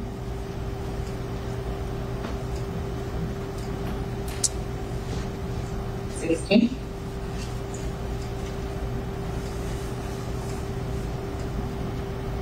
61.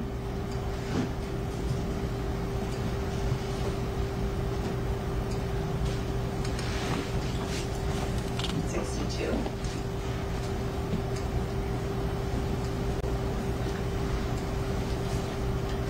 63.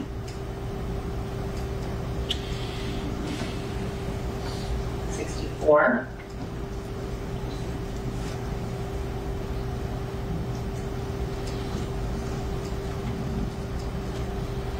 65.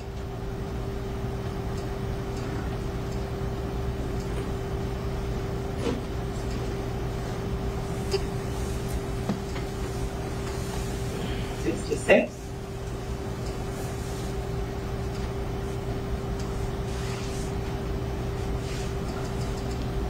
67.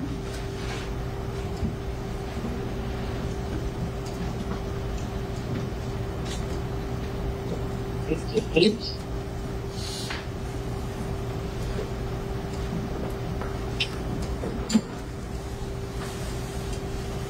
69.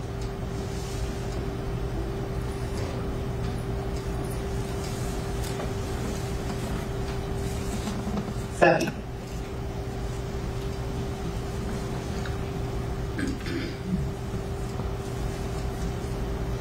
71.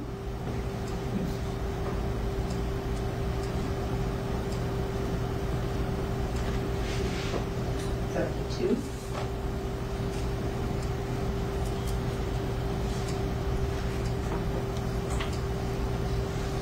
73.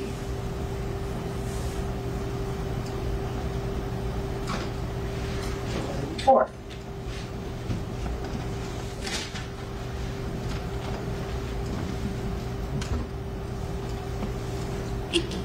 75.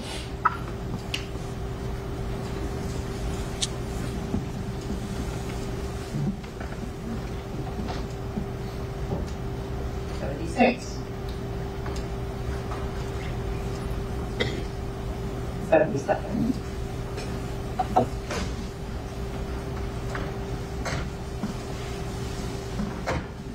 78.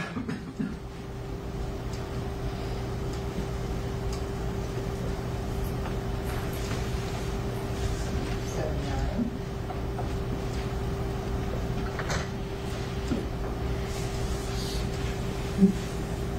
80.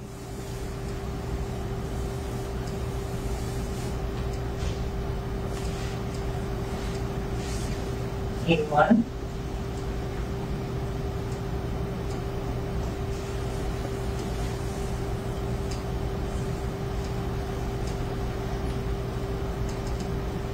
82.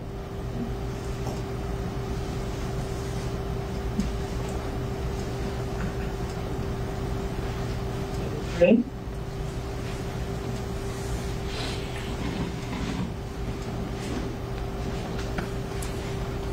84.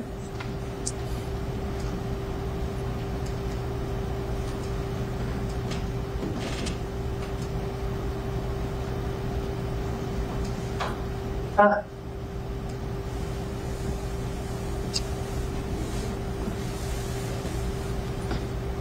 6.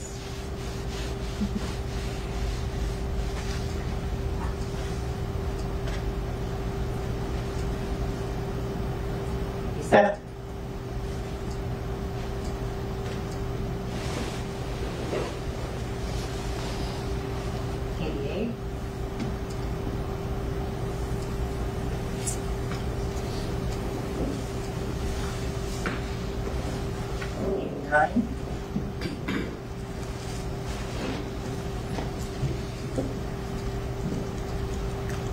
90.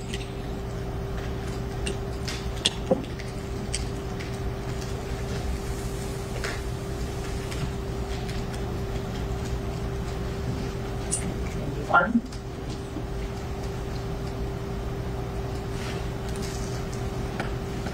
Two.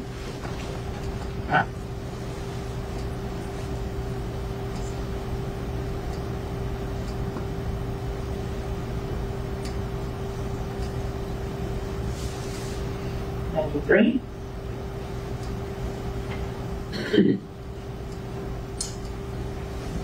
94.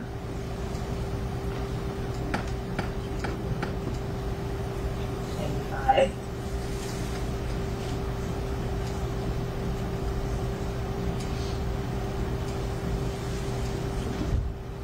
96.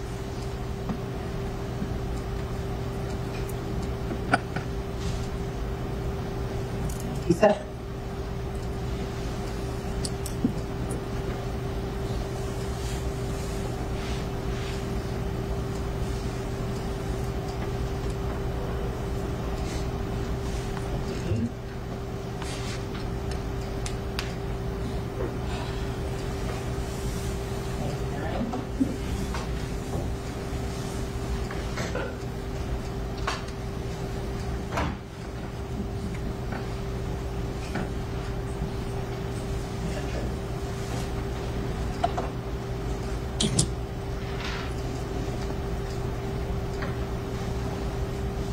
101.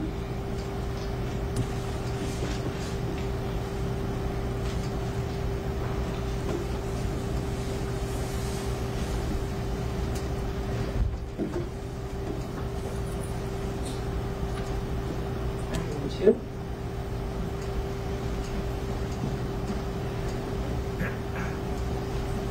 103.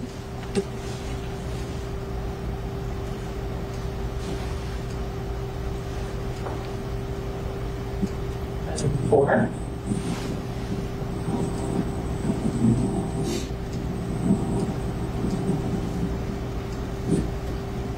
5.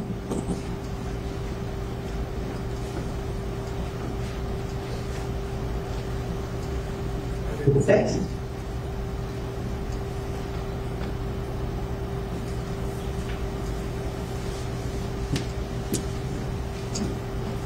7.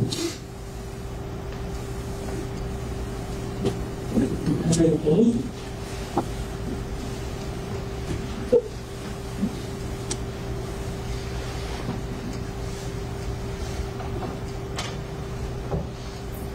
109.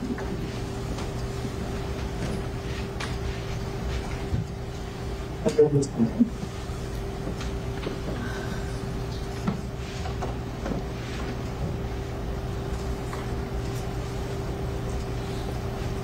111.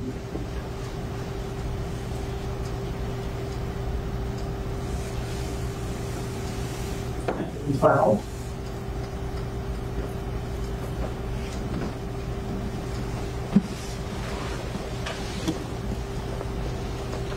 113.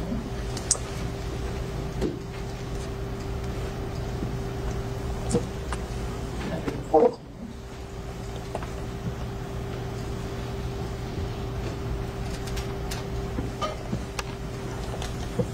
115.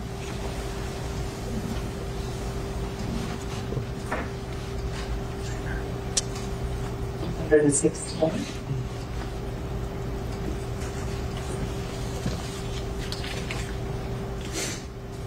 117.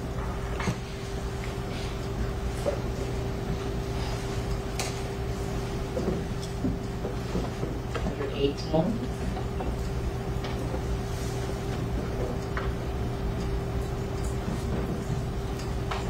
119.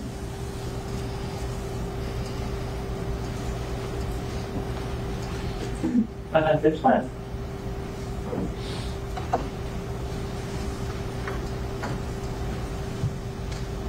121.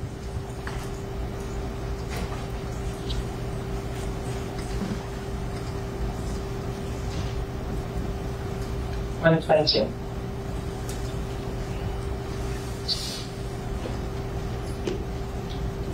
123.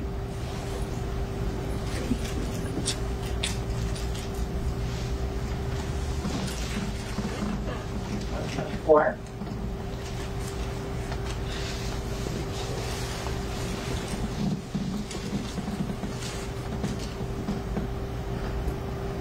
125.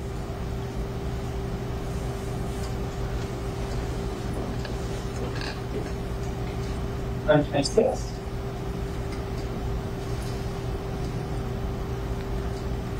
127.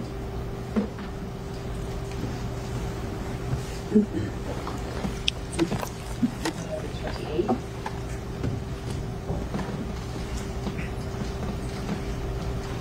129.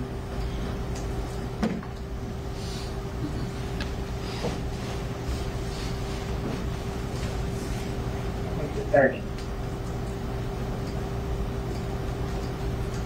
131.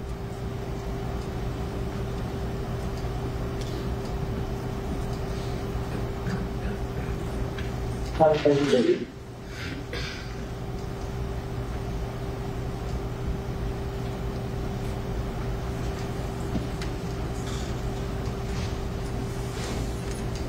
133.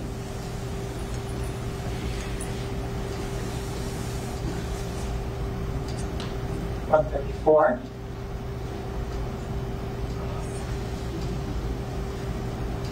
135.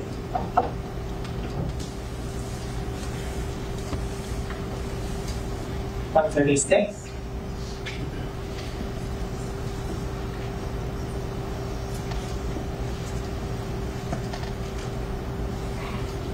137.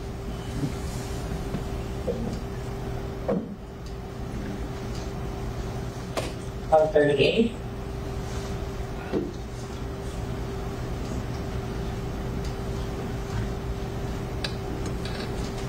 139.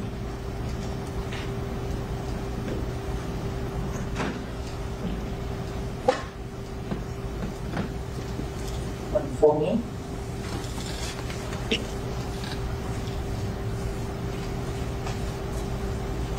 141.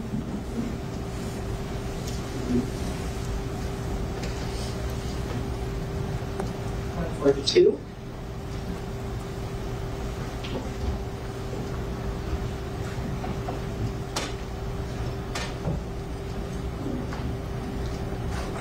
143. 144.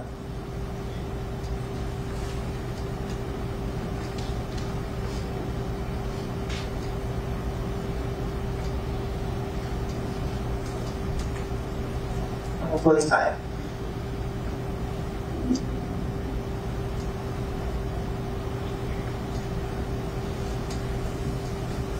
146.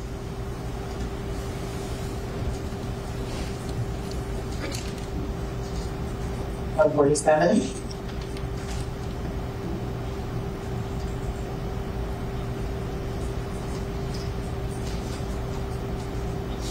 148.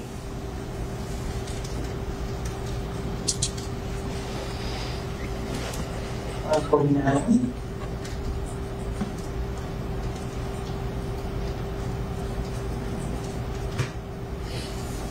50.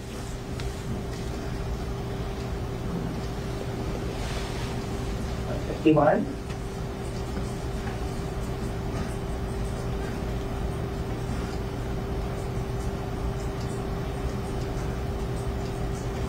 152.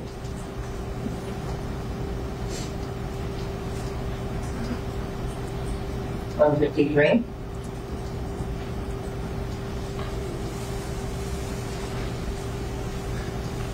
154.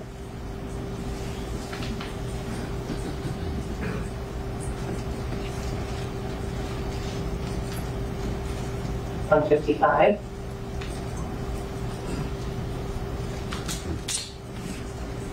156. 157.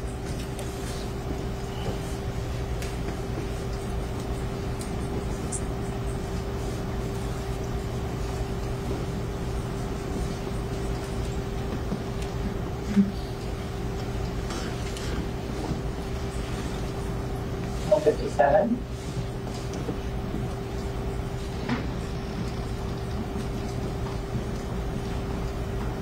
158.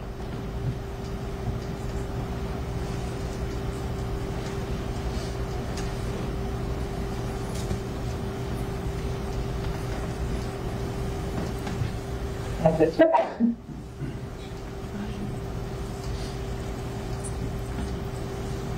160.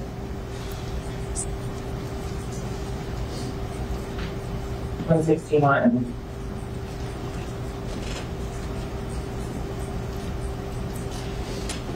162.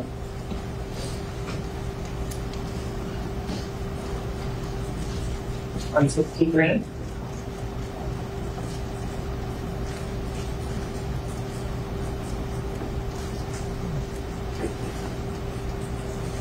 164.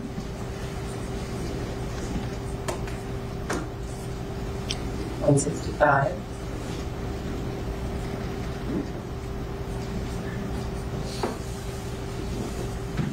166.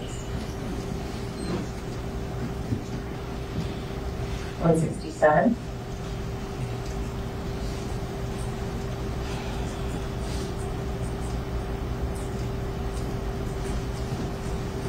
168.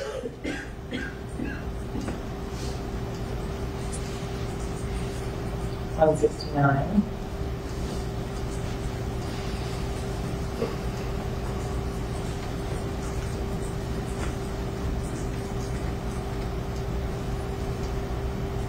170.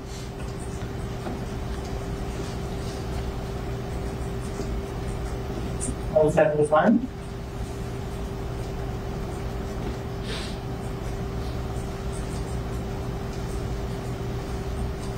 172.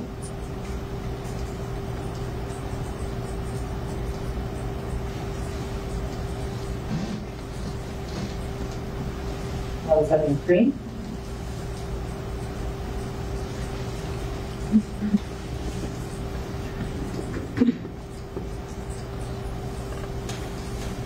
174.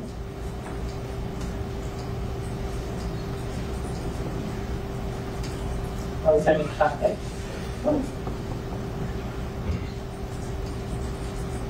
176.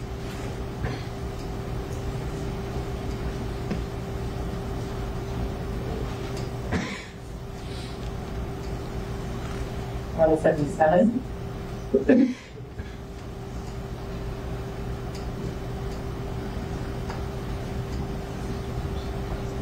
178.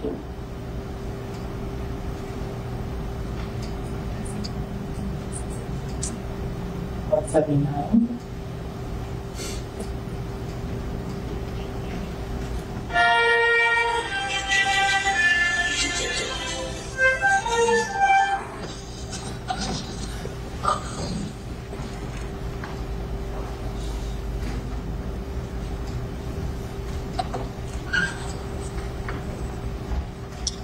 180.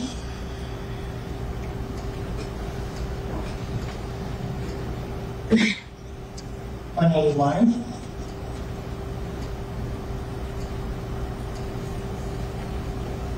182.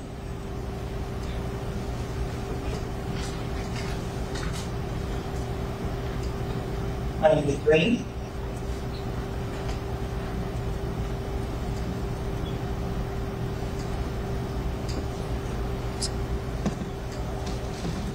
184.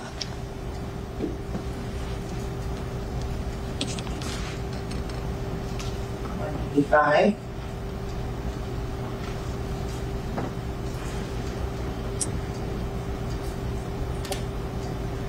186.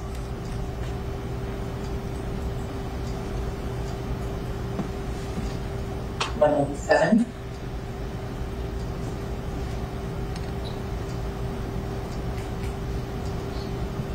188.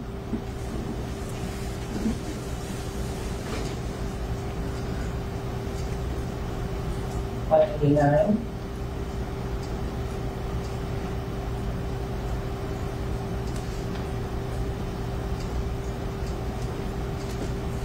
190.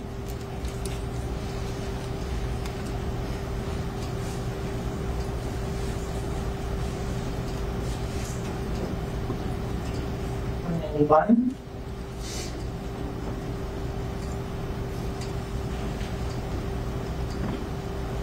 192.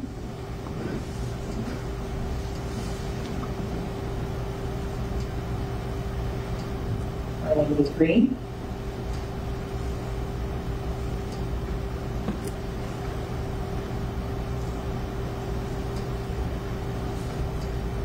194.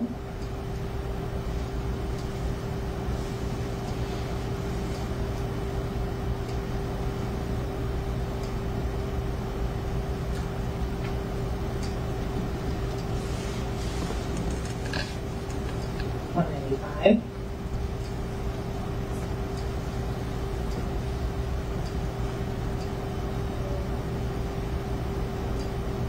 196.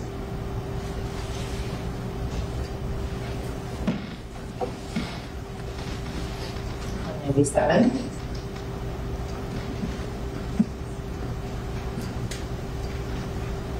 198.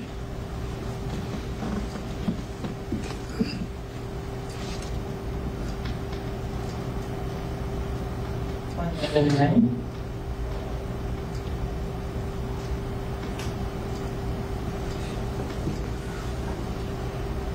200.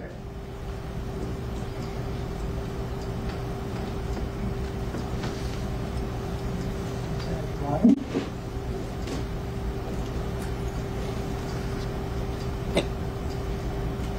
202.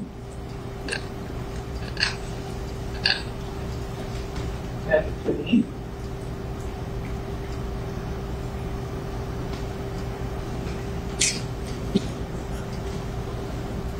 4.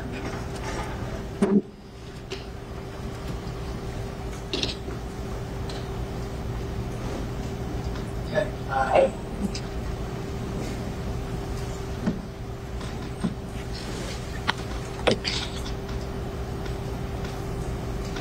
6.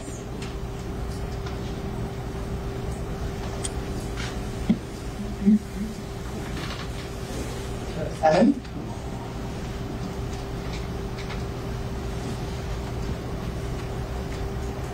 208.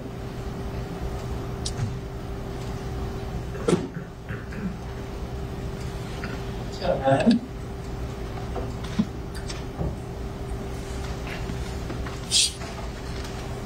10.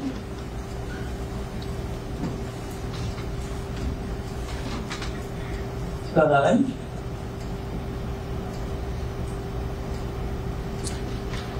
212.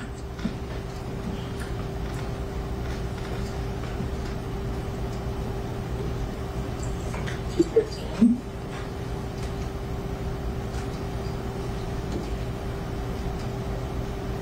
214.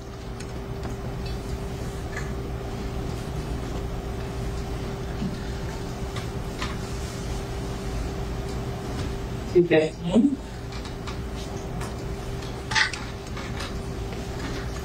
216.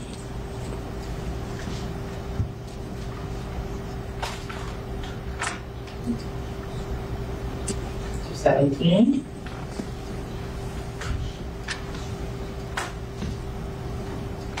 218.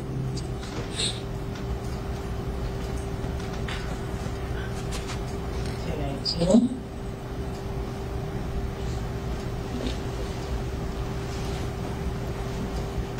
220.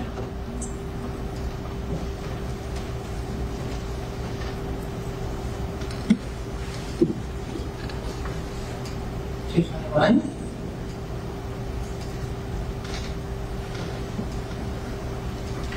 222.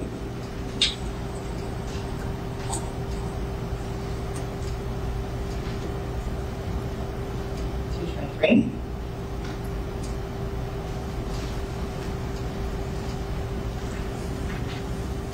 224.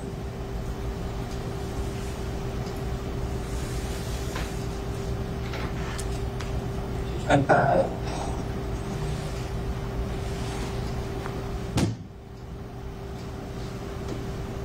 Thanks.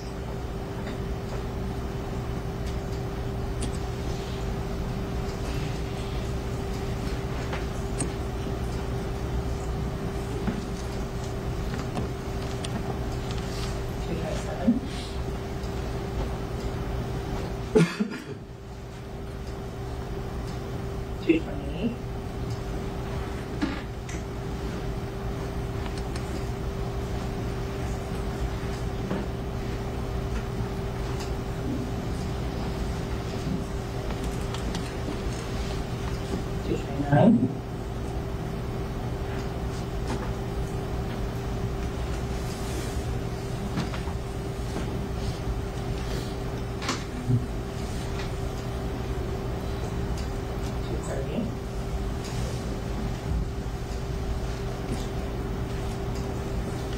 Two 21.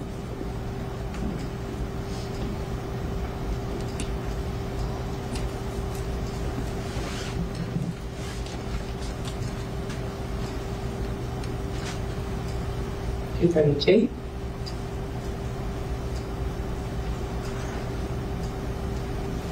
Two 33.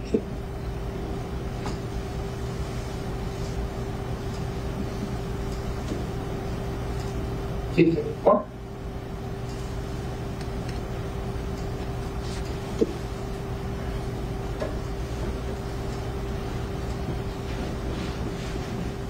Two 35.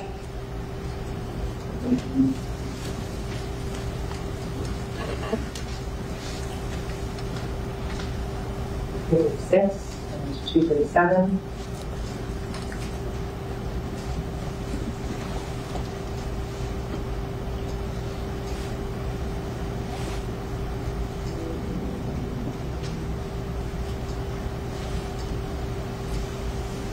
Two 38.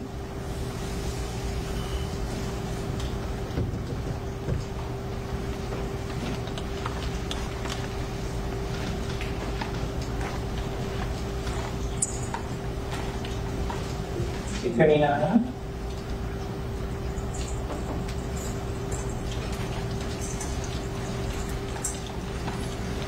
Two 40. I shall hold it there for a second. Thank you, Mr. Mayor. I was just passing notes that we're here in the restroom breaks. We'll take a short recess. They don't, under the admonition, do not discuss the case, or any opinion about the case, to allow anyone to discuss the case. Research. Thank you. No headline.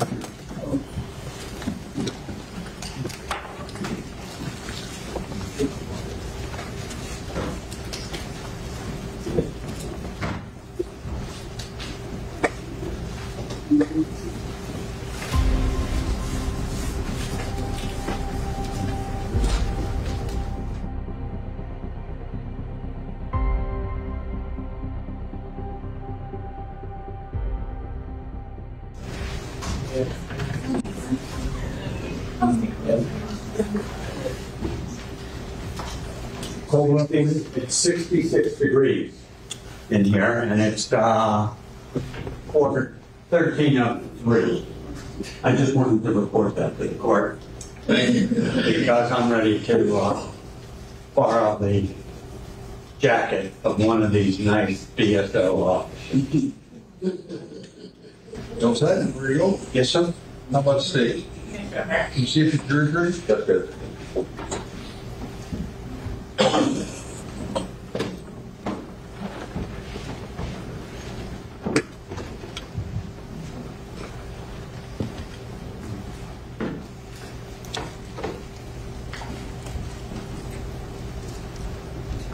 Those are only the 66.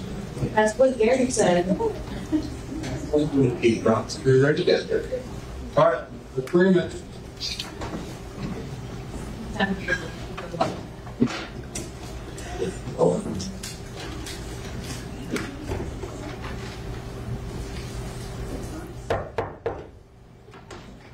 Jury entering.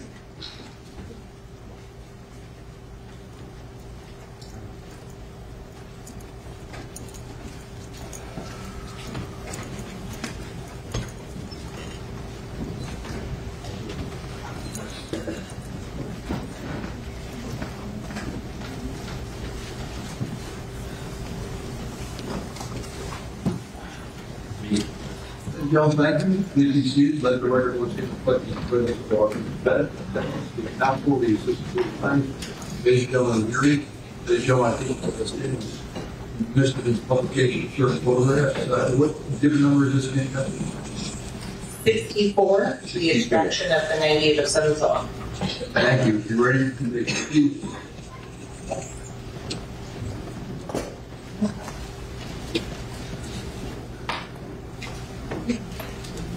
$240.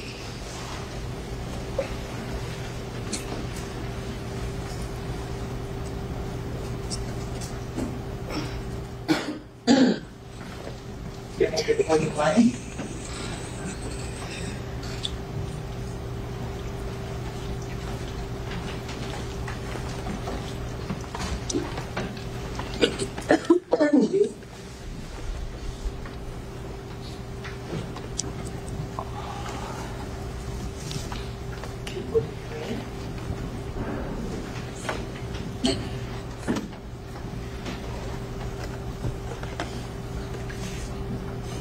Four.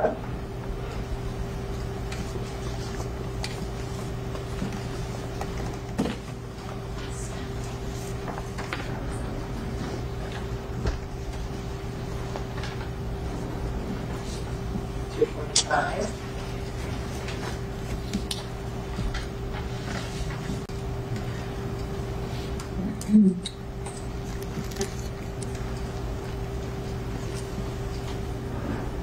$246.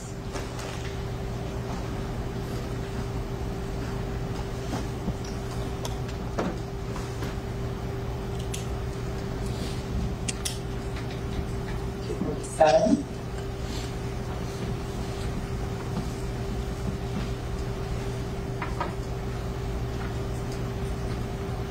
$248.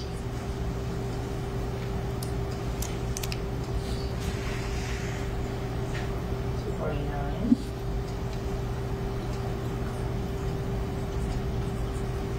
$250.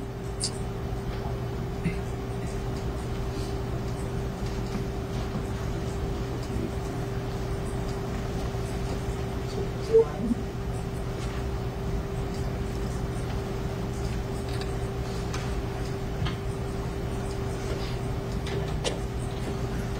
$252.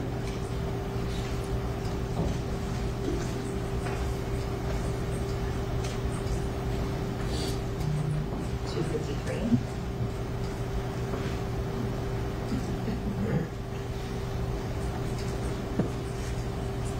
$254.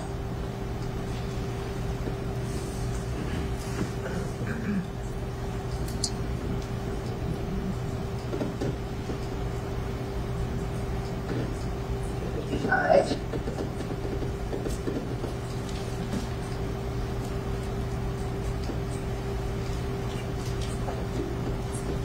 $256.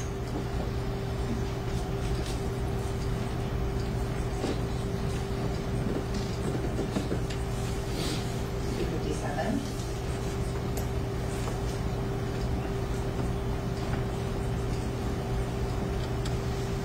$258.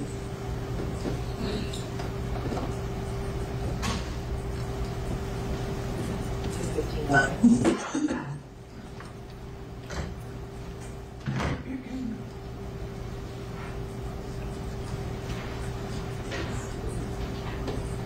$260.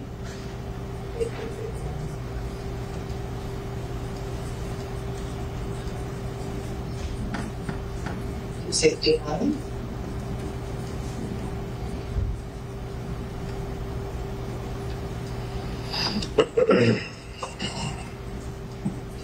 $262.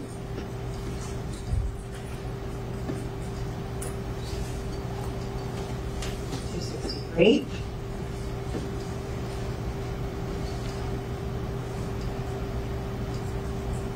$264.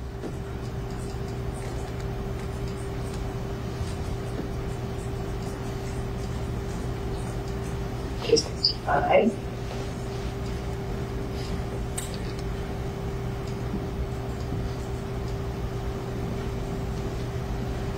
$266.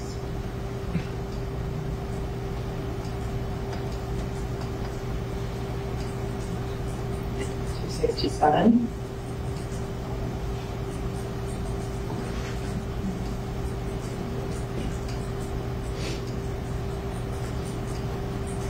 268.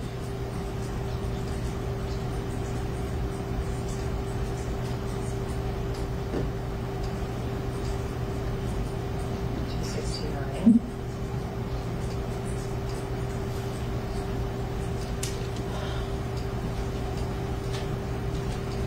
270.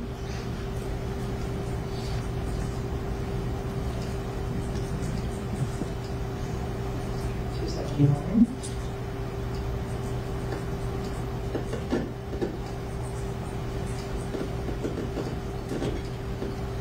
272.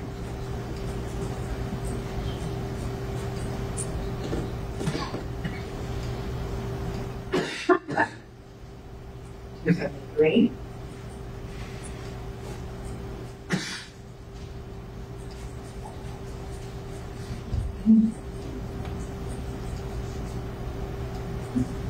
274.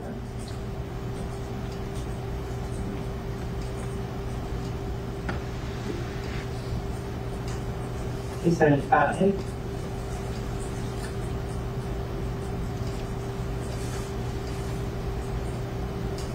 276.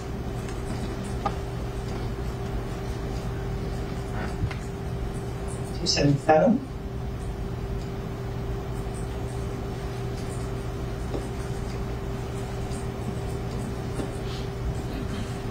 278.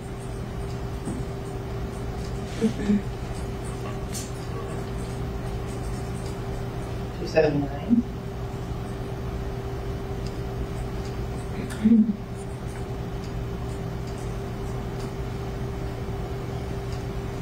280.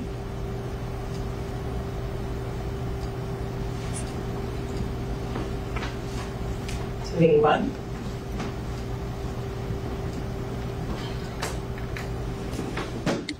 282.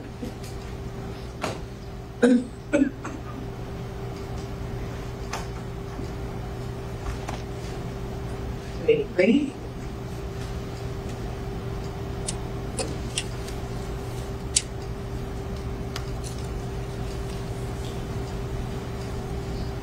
284.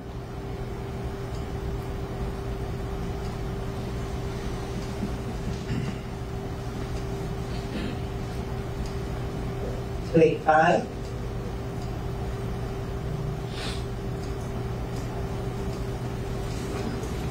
286.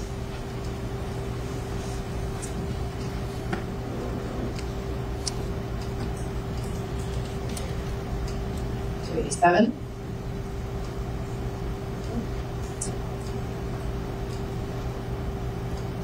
288.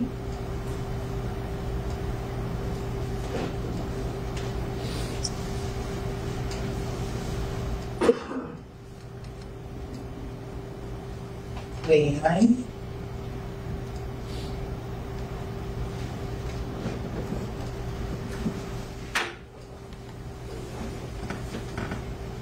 290.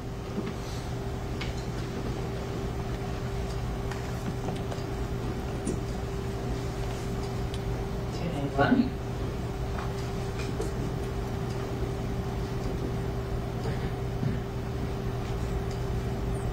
292.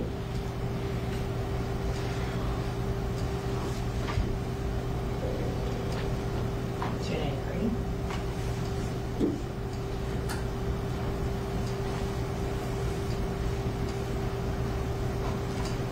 294.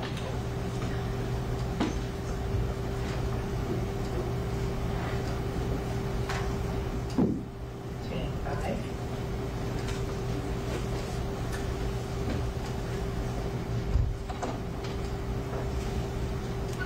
296.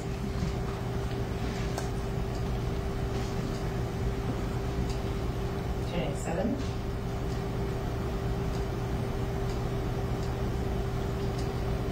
298.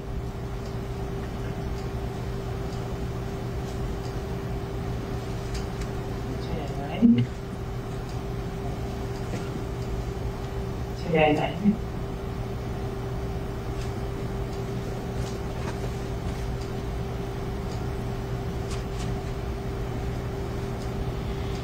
$300.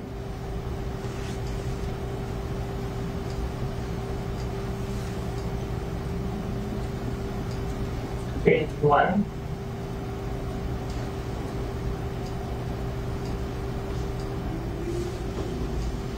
$302.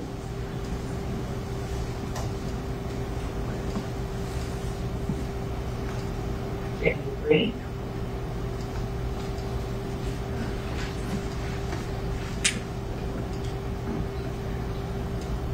$304.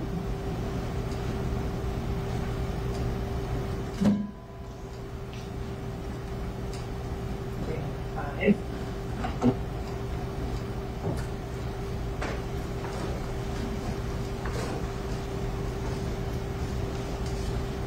$306.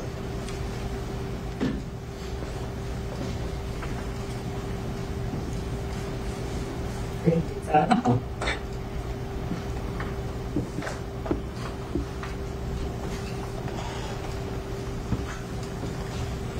$308.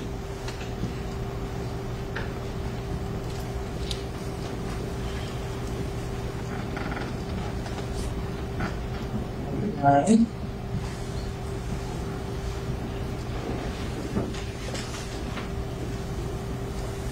$310.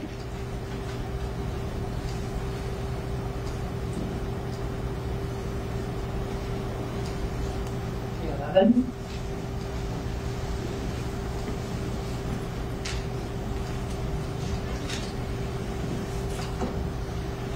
$12.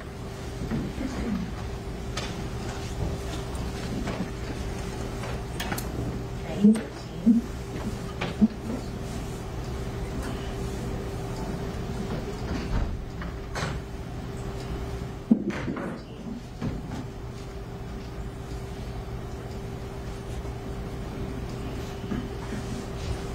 $15.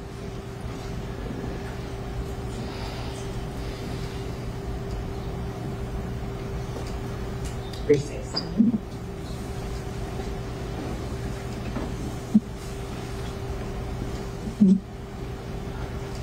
$317.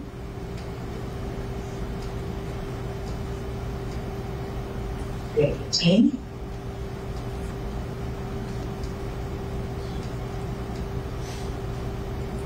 $319.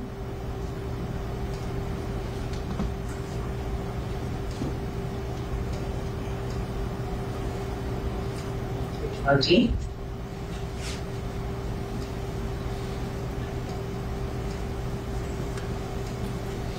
$321.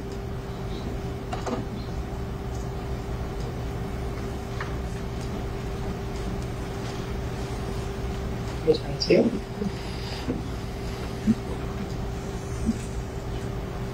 $323.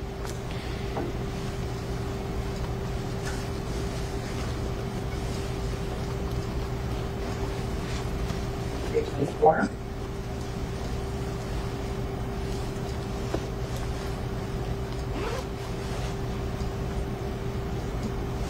$325.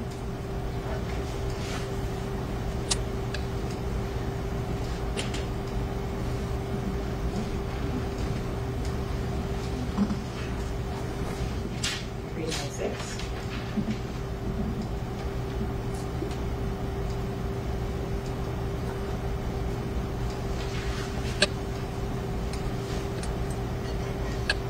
$327.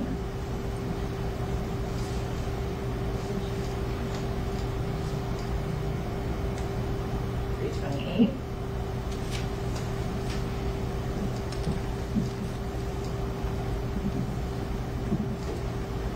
$329.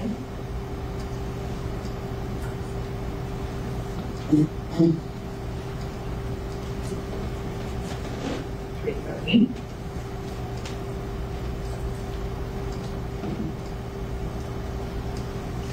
$331.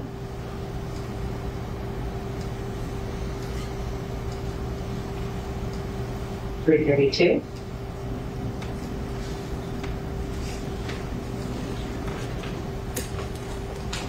333.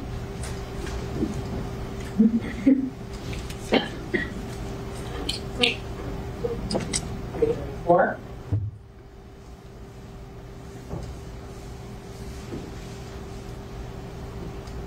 335.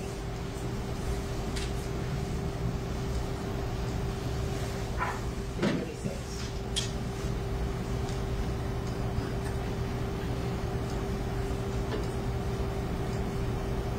337.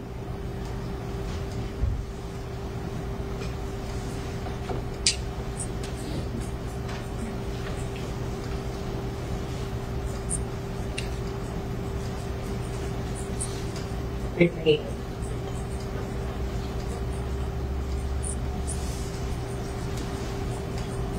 339.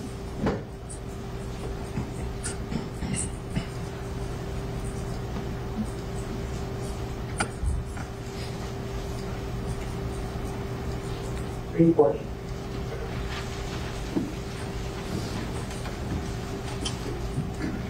341.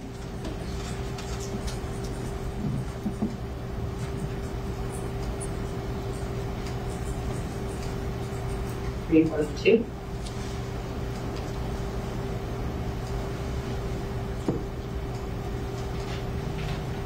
343.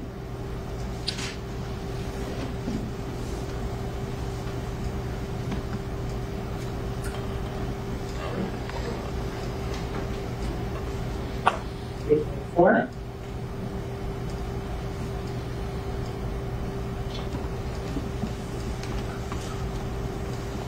345.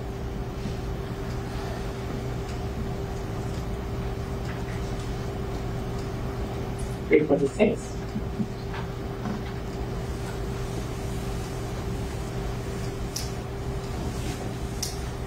347.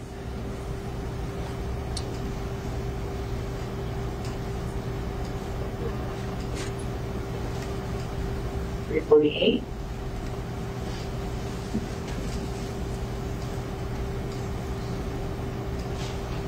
349.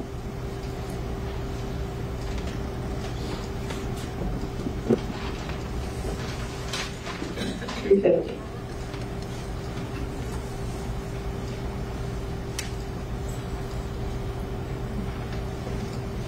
351.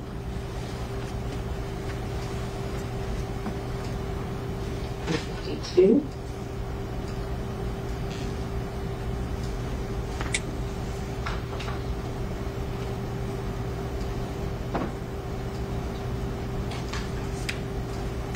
353.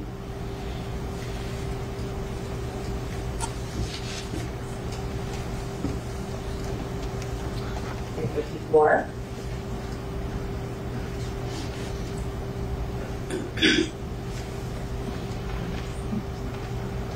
355.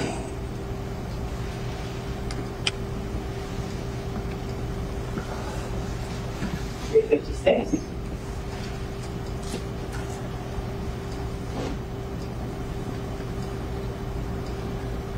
357.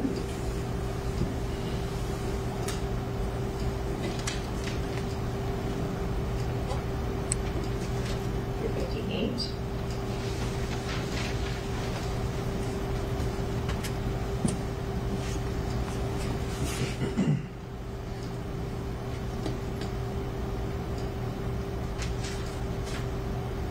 360. 359.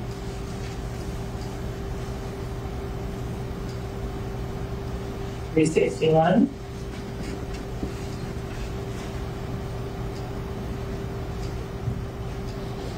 362.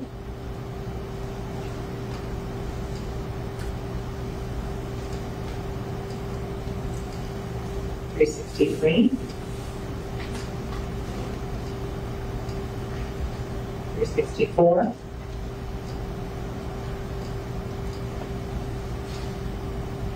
365.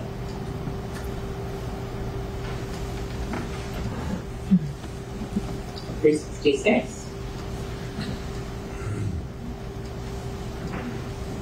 367.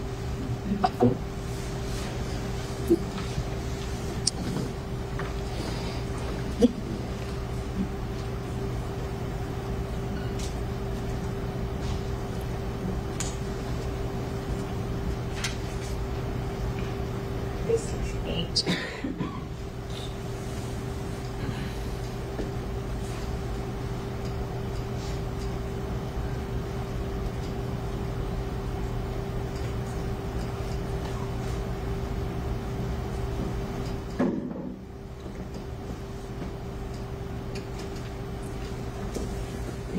Nine. 370.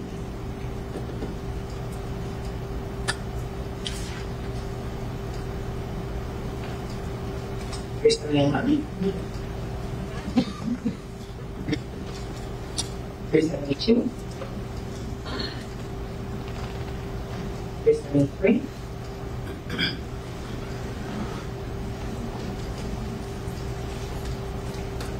374.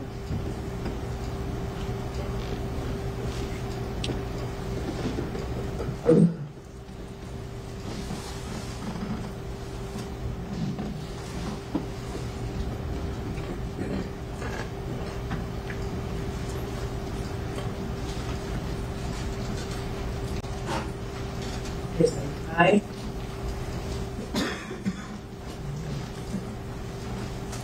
376. 377.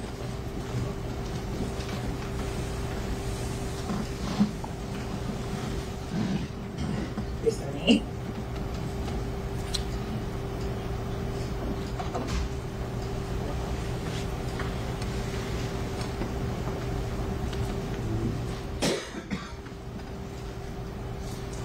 379.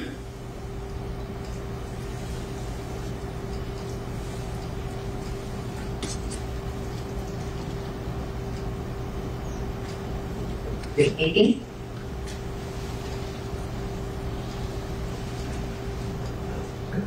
381.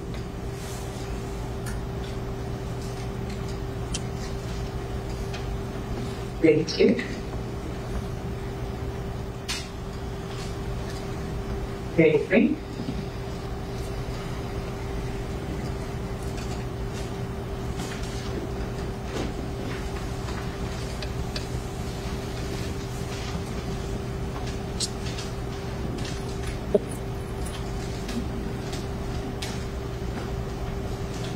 384.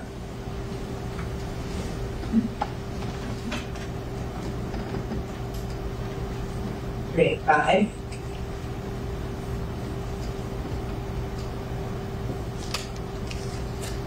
386.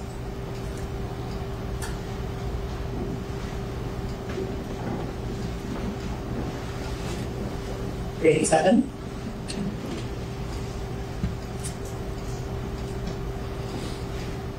380.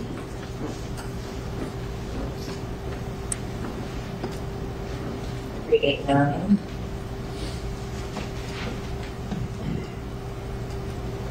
390.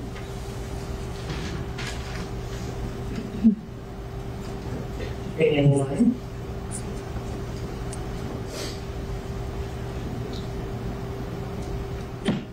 392.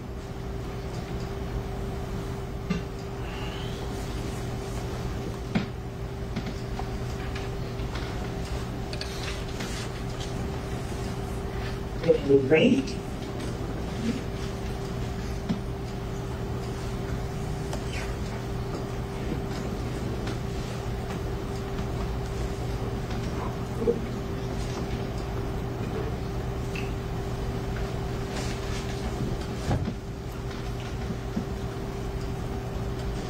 394.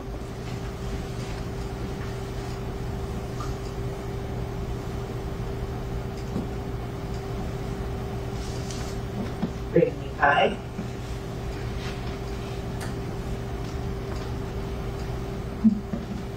396.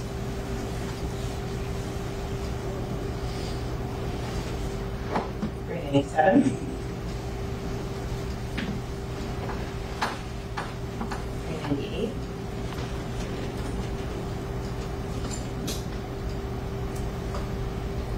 399. 400. 131. 132.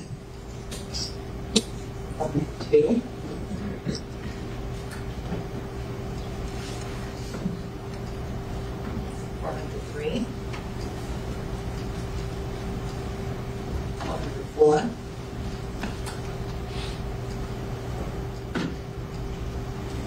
105. 106. 107.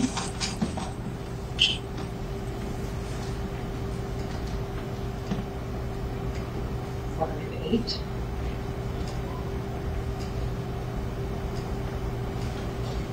109.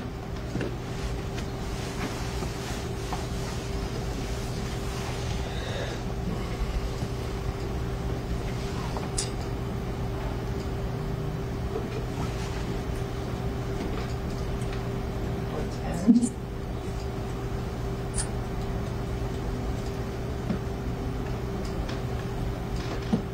111.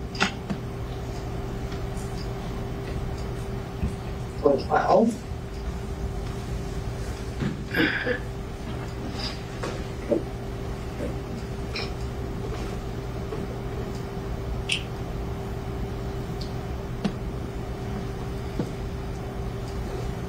113.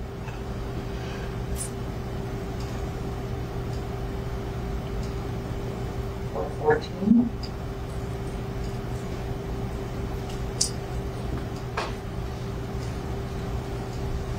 115.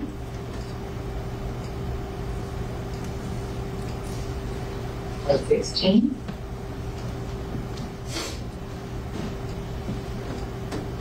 117.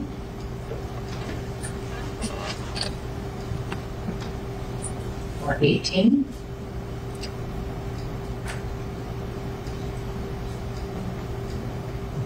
119. 120.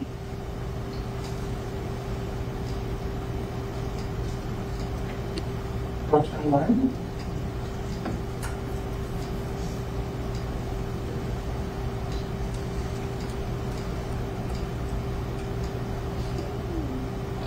122.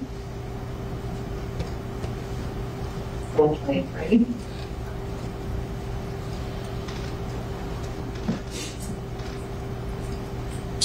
124.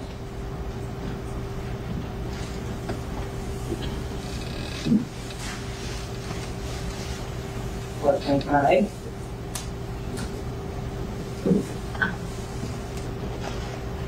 126. 127.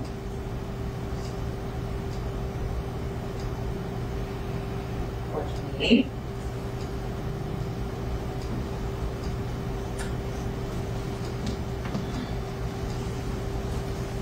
129.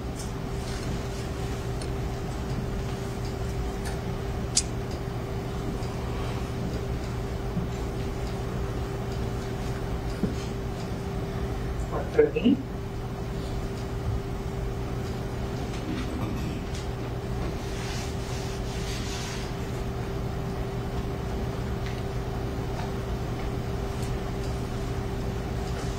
131.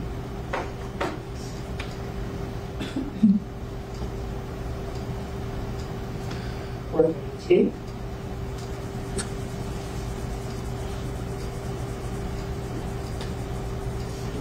133. 134.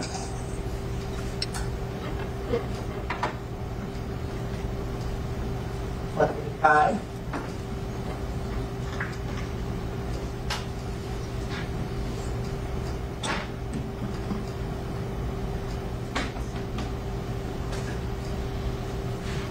136.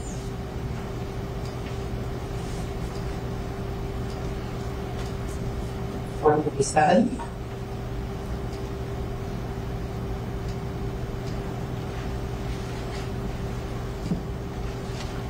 138.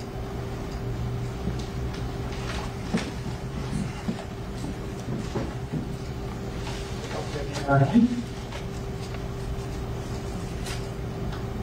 440. 441.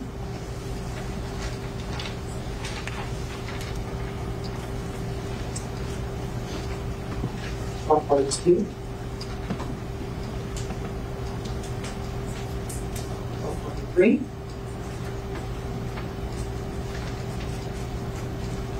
444. 445.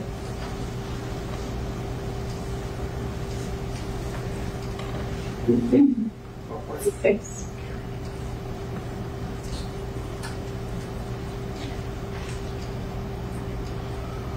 447.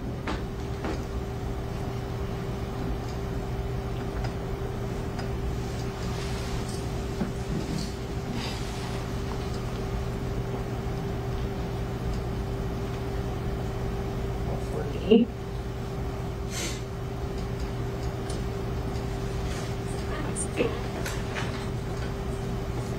449.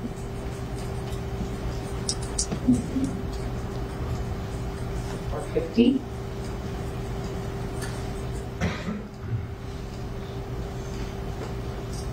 451.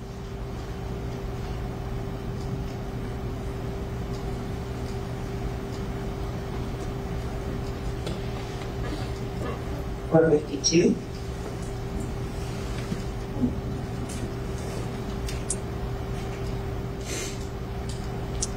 453.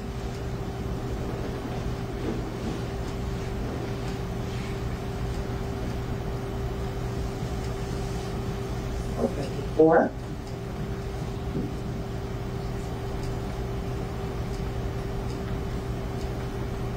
455. 456.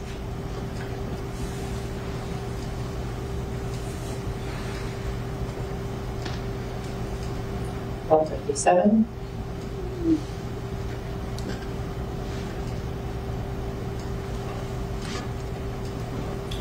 458.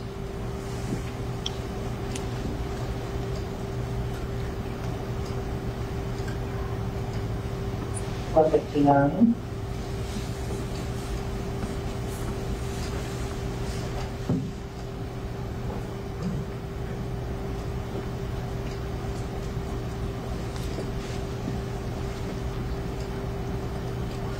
460.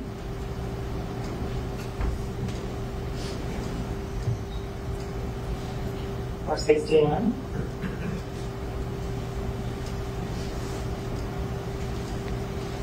462.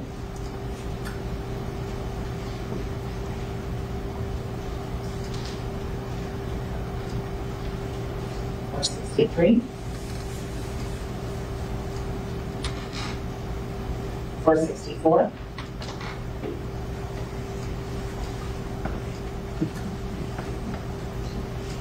465.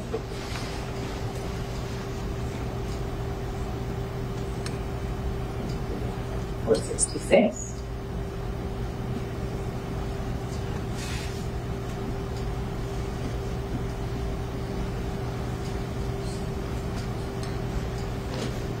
467.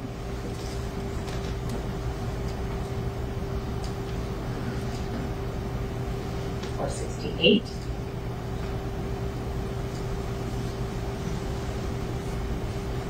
469. 470.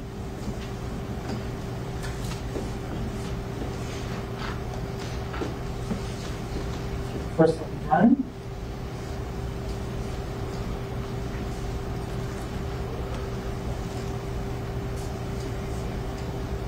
472.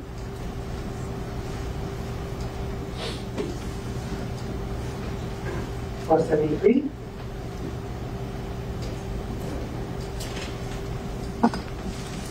474.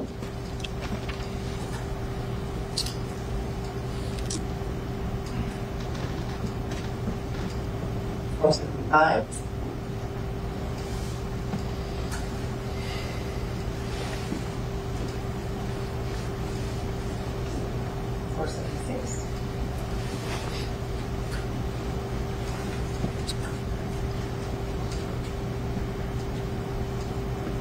477.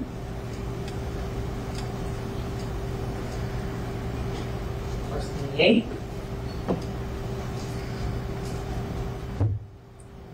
479.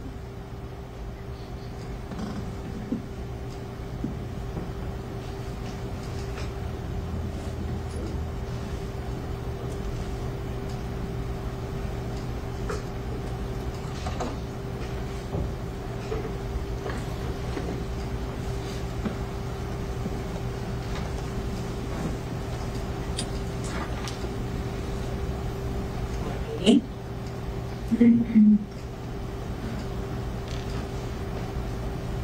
41.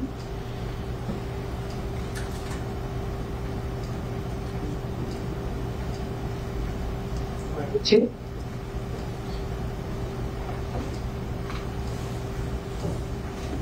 43.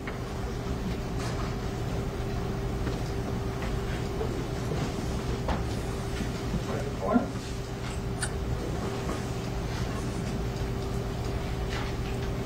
45.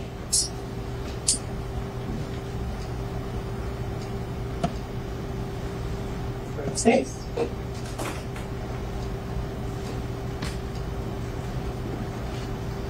47.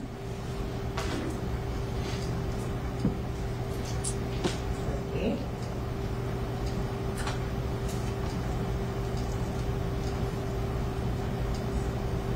9.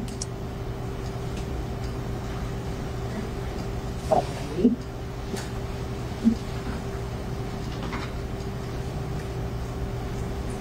41.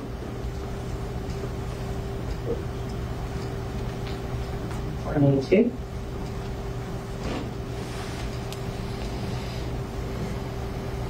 43. 44.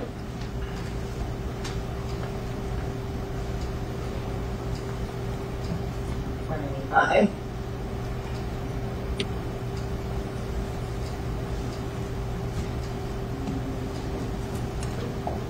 46.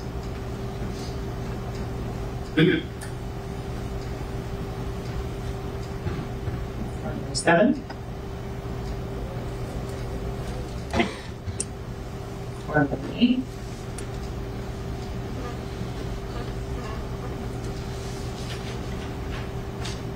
49.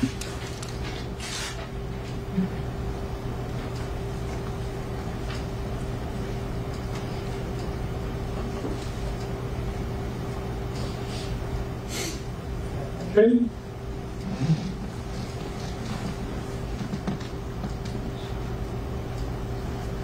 1.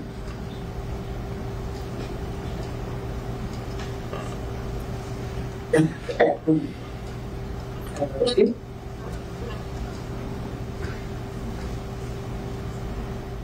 3.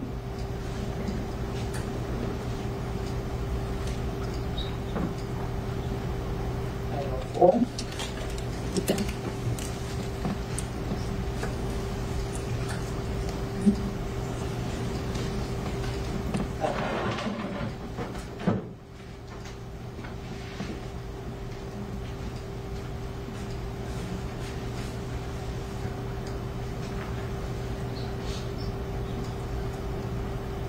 6.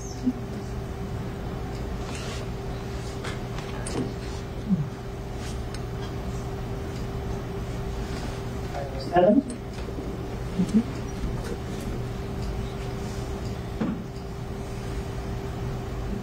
8.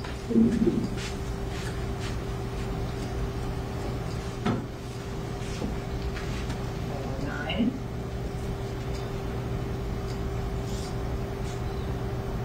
10.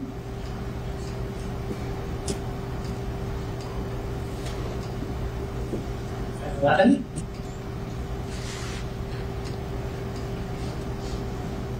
12.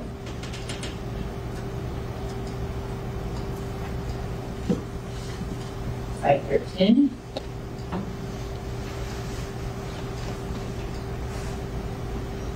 14.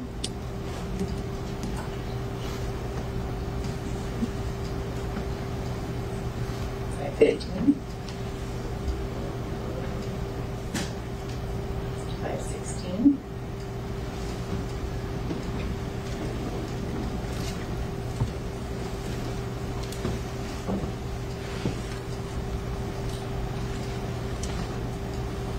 5:17.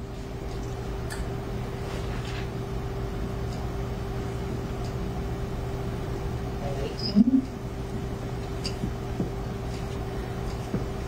5:19.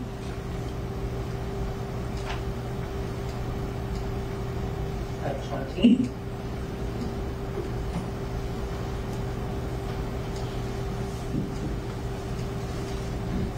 5:21.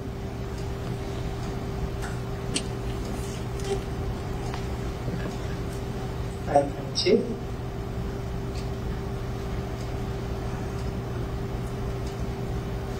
5:23.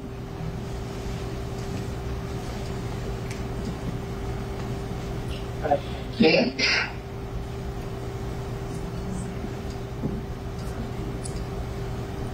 5:25.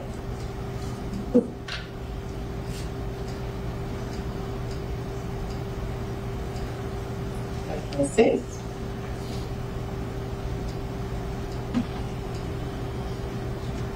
5:27.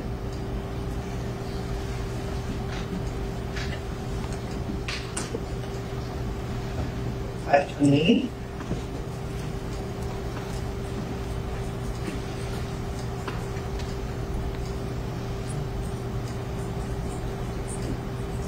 5:29.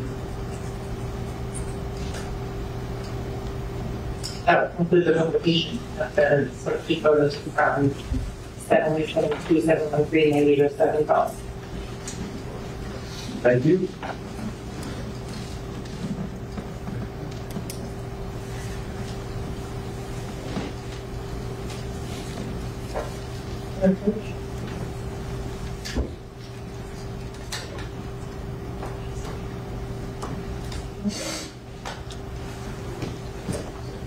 Karen, you have something for them?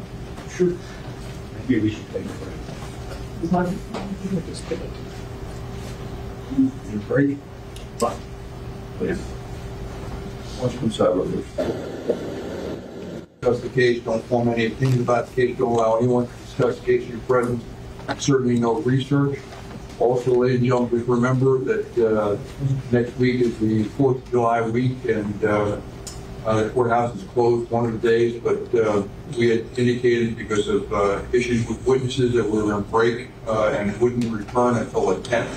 So July 10th is the next scheduled date we're going to be in. We're not going to be in session next week. All right, so we'll see you all back on, that's July 10th, that's Monday at 9 a.m. All right?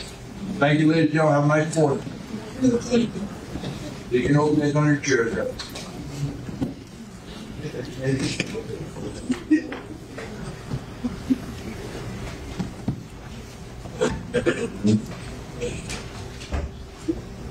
Oh, yeah.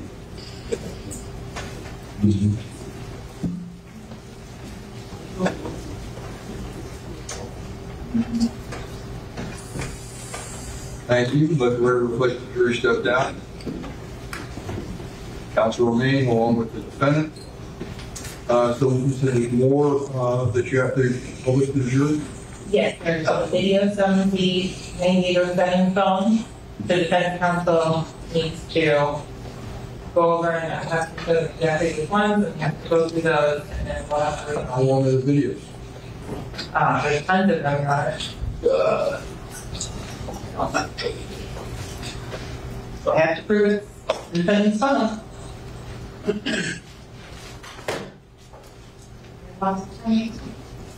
So, how are we going to end this? You want to, have you seen the videos? I take it, I mean, you have them, they're set over discovery, correct? Yes. Well, so they're now isolating those that they intend to, and we'll make sure that we do what we need to do during the time. I don't think we need to put us. Well,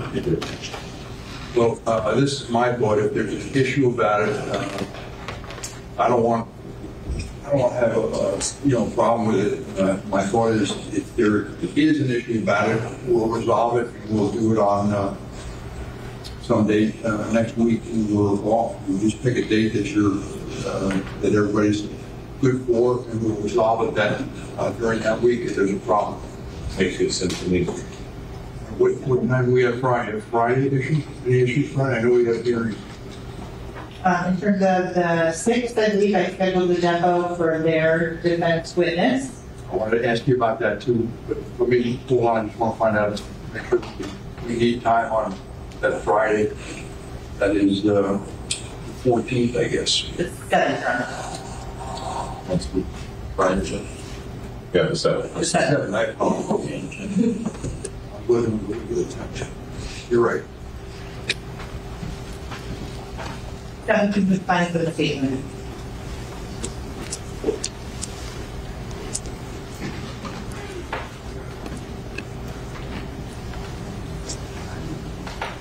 So could we clarify, because we were supposed to vacate for the depositions, and now she's saying she's scheduled for 6?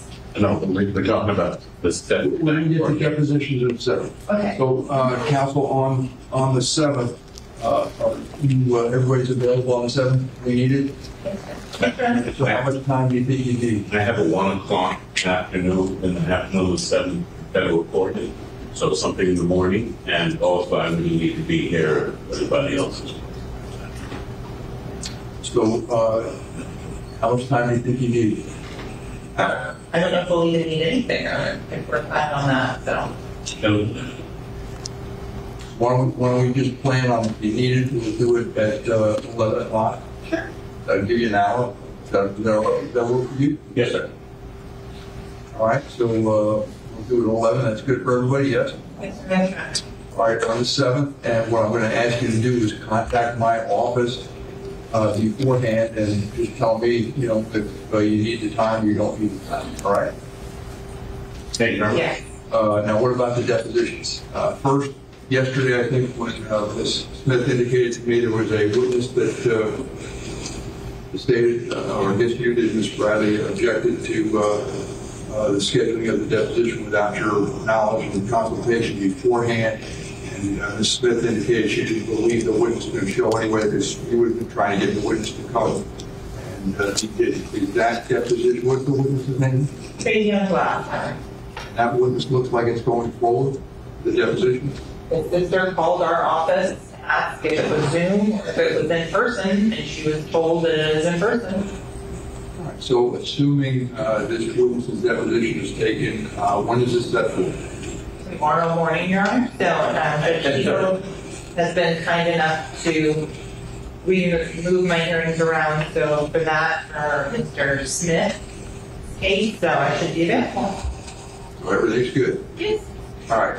Was there another deposition? Yes, Judge. She has stated that she's having our witness because Who was your witness? that would be Larry Daniel. Thank you. Yes. I was told yesterday to pick a date and make it available. That's the cell phone witness? Correct. And so the first date I'm available next week is Thursday, the 6th. They're good? I will check with him, but this is the one that she wants in person, and for the rules, 92.142, she needs to be providing his airplane ticket and his hotel. Well, the court reporter is going to appear via Zoom, so I'll do it via Zoom. Okay, thank you. I'll speak with Larry, make sure he's clear, but I did tell him yesterday that it would be next week, so I'll confirm that, and I'll let her know this evening. But it shouldn't be a problem. And Your Honor, I filed a motion to compel hearing for Mr. Jamell that he has done. Nothing has been provided other than a CD. So if he's relying on any demonstrative, anything else like that needs to be provided to the state forthwith. Give a report on it? We did not give a report. We were fine with the FBI, and again, I had reminded the court she'd given me case law last week, which now requires me to bring my expert. He is doing tests. If I get a report or any of the results back from the testing of the tools that he's using, I will definitely give it to her prior to getting funding. I'll give it to her upon we receive. My question was, do you know if he has a report as of yet? Nothing as of yet, but no. So I'm hearing something about testing being done and things of that nature. So if anything is going to be done, it needs to be done and turned over, I would say, prior to the deposition. They can't ask about something that hasn't happened. I agree with you. Like you said, the minute I have something, if something is prepared, I will provide it for him. Well, I guess the concern she, Bradley has is that if there's not a report turned over to her, and when she's walking into the deposition the first time that's handed to her, she's at a loss of a disadvantage. I think she's trying to convey it.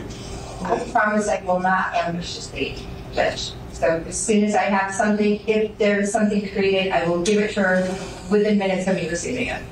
Well, nothing else I can do about it. She wants to file something that doesn't exist at this point. So, Your Honor, my concern is it sounds like the expert is going to do some sort of testing once he gets here. That is how I took Ms. Liberty's last statement. So in that instance, what's the purpose of doing a deposition? If he's going to be creating new information or new reports as he testified. So I guess that's the... I don't know that that's what the intent was. I thought that was a generic statement as to what the witness may be. I don't know.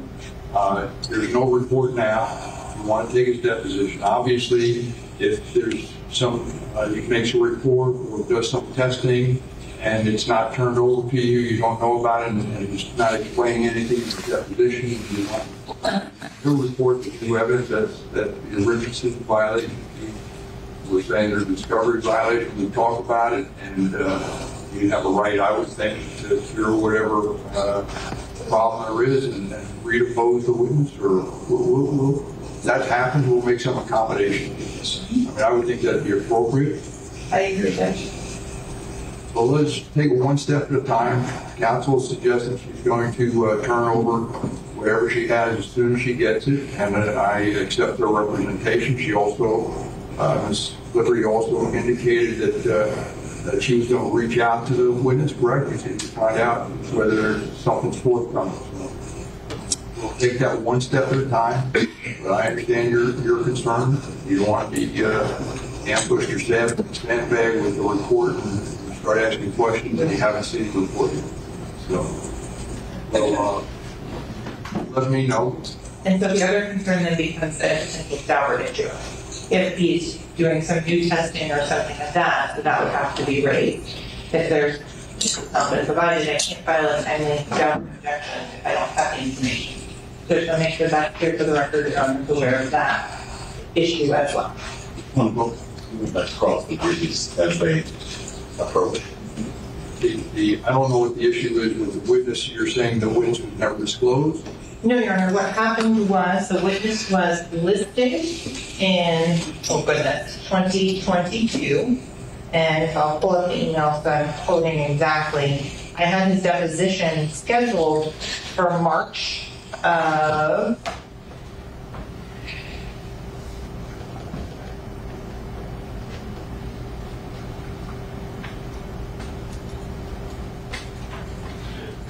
But just to go on, we were not going to call because the FBI...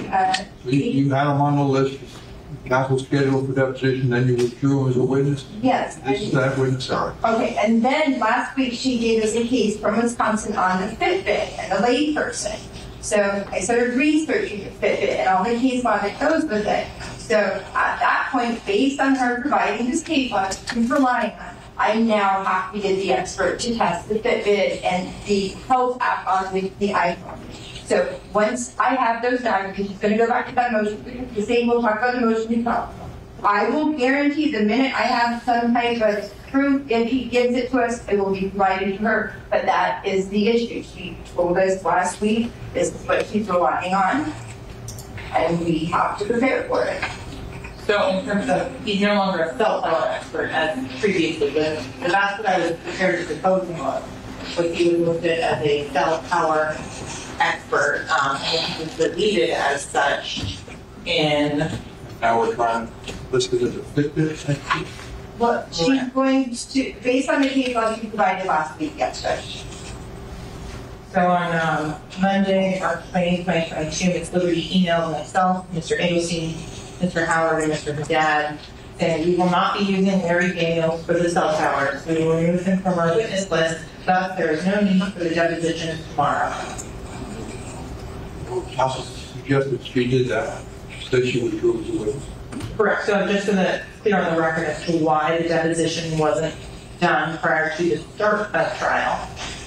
So she has not yet listed him as a expert in new areas on that. So that would not be a Richardson violation in terms of that. So I would just ask if there can be some sort of proper as to exactly what he's testing and what he's doing on this particular item so that I can actually be prepared as opposed to going and thinking I'm doing a cell tower deposition next week. So it's not about cell towers, correct? It's about Fitbit. Yes, based upon Ms. Bradley's, they stated to be providing me certain case law. It's very specific to what she provided me. So he's going here and saying she's not sure what we're, making it very clear. That case is what we need an expert for. I'm not familiar with the case, but take the case aside. Experts who have, it's in response to saying you're listing a new witness, you're listing them again, he's an expert this time as to Fitbit. Well, we'll use the word celebrate because he's going to get the help data off the celebrate yeah. So we'll be called a celebrate expert. Like he got to cover everything and he knows exactly what he's preparing for to celebrate.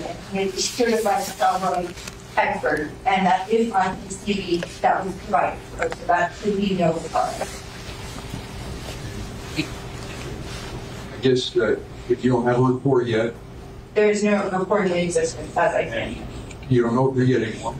Exactly. And so council's asking for a proper as to what you believe this witness is testifying. Celebrate. Anything more than that? No, it will be celebrate. And when you say celebrate, what do you need celebrate for?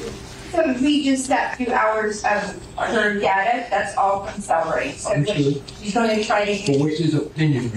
Maybe that's the better way to do it. So his opinion will be on the reliability of the health data app that's on the iPhone X, which is the model of phone. I believe she's done the data down flower. So that's what he's going to share opinion on that picture with agents of the render opinion in this area.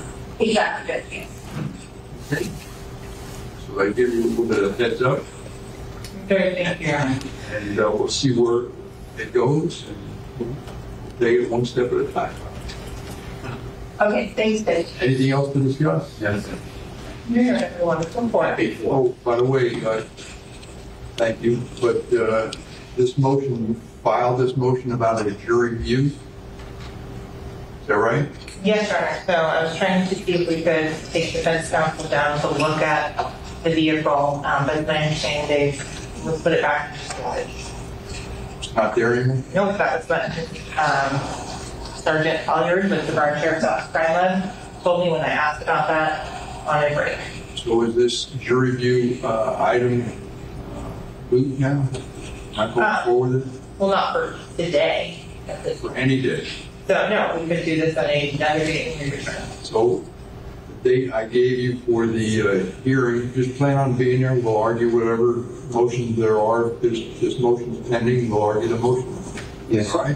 The jury view on that Friday. So, okay. And maybe we can take a look at the people sometime next week. Good.